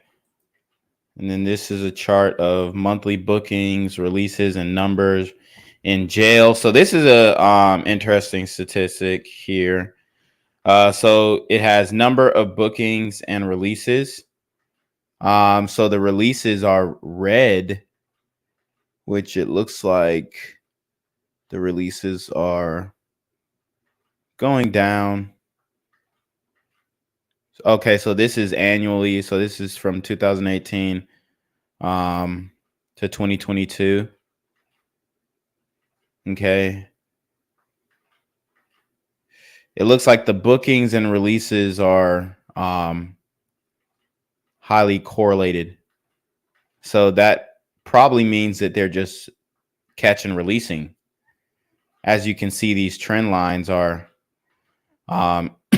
you had high bookings, high releases in month 1 of 2018-19. And then 2020, the bookings and releases started dropping because of the pandemonium, obviously. And now it's gradually going back up, but you still have this this data tightly correlated. You know, let's see, within a very small, like, standard deviation. And then, as you can see, this trend line of the population, prison population or jail population, gradually increases approximately over the few years. So that was a very interesting chart there to kind of show you the correlation between catch and release. So that just shows that people are being booked in and then they're being released immediately after. They have key findings of the snapshot analysis. Key populations of interest comprise a substantial share of the jail population. Each of the subpopulations represent a relatively small share of the total jail population on a given day. However, they have especially long ALOS and targeted interventions and case proceeding improvements could generate both collective and individual benefits. Man, they've got a lot of data in here. Release reasons. Okay. So they have the release reasons right here. So you have a higher level of people being released on felony bonds than misdemeanor bonds, which is interesting, which doesn't make sense at all, honestly.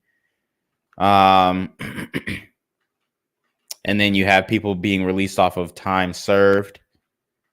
So that's like, but before their trial, they're sitting in jail and then they're immediately released once, found guilty, but they served their time already, or they're 85% or whatever percentage they're supposed to serve. You got 61 of these felony cases being dismissed, 7 of these misdemeanors. Why are there more felony cases being dismissed than misdemeanor cases? That doesn't make sense at all. Signature bond. Got a lot of felony probations, not many misdemeanor probations. Had a couple people acquitted. Very interesting there. I mean, that just goes to show that they're being harder on misdemeanors than felonies. It appears.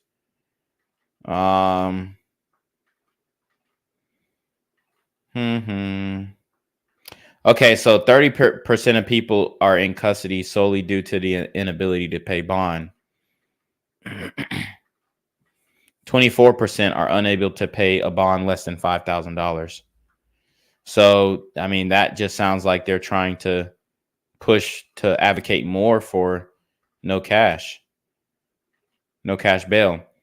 And obviously, these charts without context mean nothing. But I did kind of want to show you guys the sum of this, and maybe we'll comb through this this city council meeting with a fine-tooth comb one of these days. But it's not looking good for the city of Atlanta. It's not looking good for the youth, and it's not looking good for the future of my channel, because obviously YouTube does not want awareness to be spread about the common occurrence of black-on-black violence in the community. So with that being said, guys, make sure you hit the PayPal, make sure you hit the Cash App. We no longer have Super Trap because this channel is officially demonetized.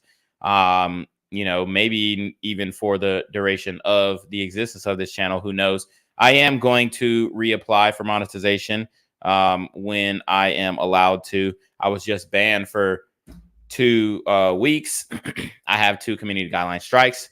The third one will give me a perma ban where I will not be able to post anymore on this channel. I don't believe that I violated any community guidelines, but obviously YouTube disagrees. They obviously do not move fairly when it comes to this. There are rules for the and not for me type of situation. So if you ride YouTube's dick, then yeah, you'll be fine. But if you don't, then and if you bring up controversial conversations, then you will be heavily censored, demonetized, banned, and all that good shit. So guys, make sure you support the channel. I appreciate everybody who joined the live tonight. We've got an immense amount of problems in the community, and this is specifically Atlanta, Georgia, where I reside. So I'm trying to do what I can to spread awareness online. I'm gonna keep it a buck. It's too hot in these streets to do that on in your face, in person street activism. It's too hot. You bound to get your ass killed straight up. And you can say what it is. Oh, you scared? Look, it is what it is. I'm not door knocking, telling these little niggas to listen to their mama. I'm not gonna do that. Okay. We'll leave that up to the prison doctor. But anyways, you already know what it is, man. It is your boy, Black Gen Z Mindset, aka BGZM News 17, aka Jenquavius Jackson. And we are going to send it to Jenquavius Jackson to take us away. Guys, I appreciate you. Actually, let me just remind you guys to make sure, guys, you have to make sure that you subscribe to my backup channel. I don't know how much longer I am going to be on YouTube. And when I am getting suspended and banned and dealing with all these things, subscribe to the backup channel, BGZM News 17. As you guys can see, support alternative media. We are live streaming from this channel. Subscribe to the backup channel, BG. We're live streaming from this channel. You can go in the description box. It's the first link. Also join the Patreon, the BitChute, the Rumble. As well, we got the Rumble there. The merch store, guys, cop the merch. Cop the merch. We're definitely trying to get some more merch sales, guys, to support the channel. We've got all types of clothes out here. Before you go to Walmart, before you buy that Balenciaga t-shirt and overspend on clothes that they're creating for $5 or less, go support my merch. I want to see some people walking around with some BGZM News 17 merch in the city of Atlanta. So make sure you go do that. Also support the GoFundMe, support alternative media. I am trying to take this to the next level. I'm trying to go global. I'm trying to go international. And we do need funds to support alternative news media so that we can push the message and create news media outlets that are not only fair, but black owned, black ran, and giving a perspective that is contrary to the dominant narrative that's going on in the community. The goal is $1 million. Obviously, I'm not necessarily expecting that.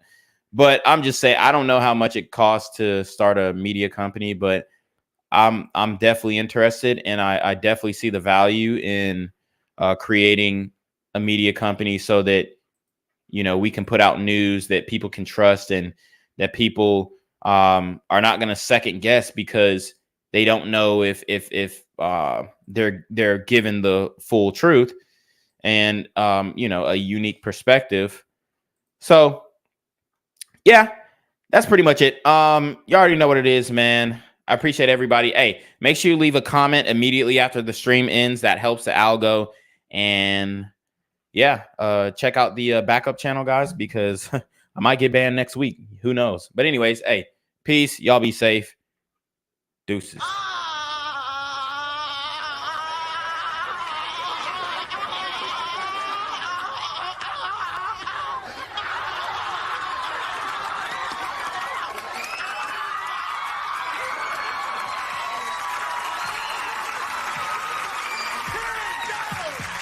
Yo, what's good, BGZM News 17 family?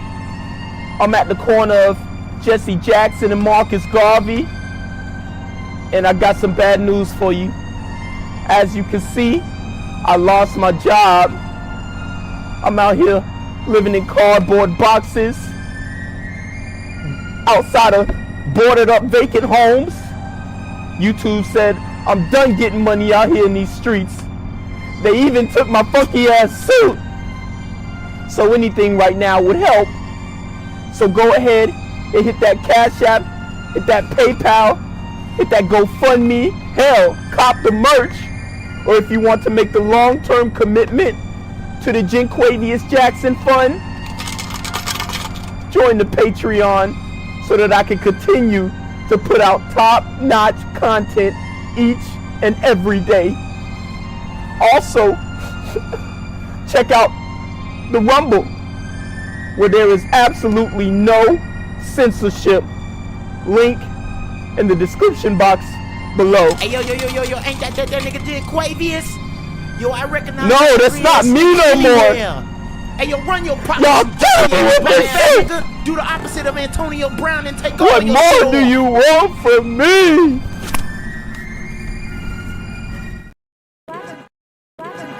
Gang violence and other kind of violence.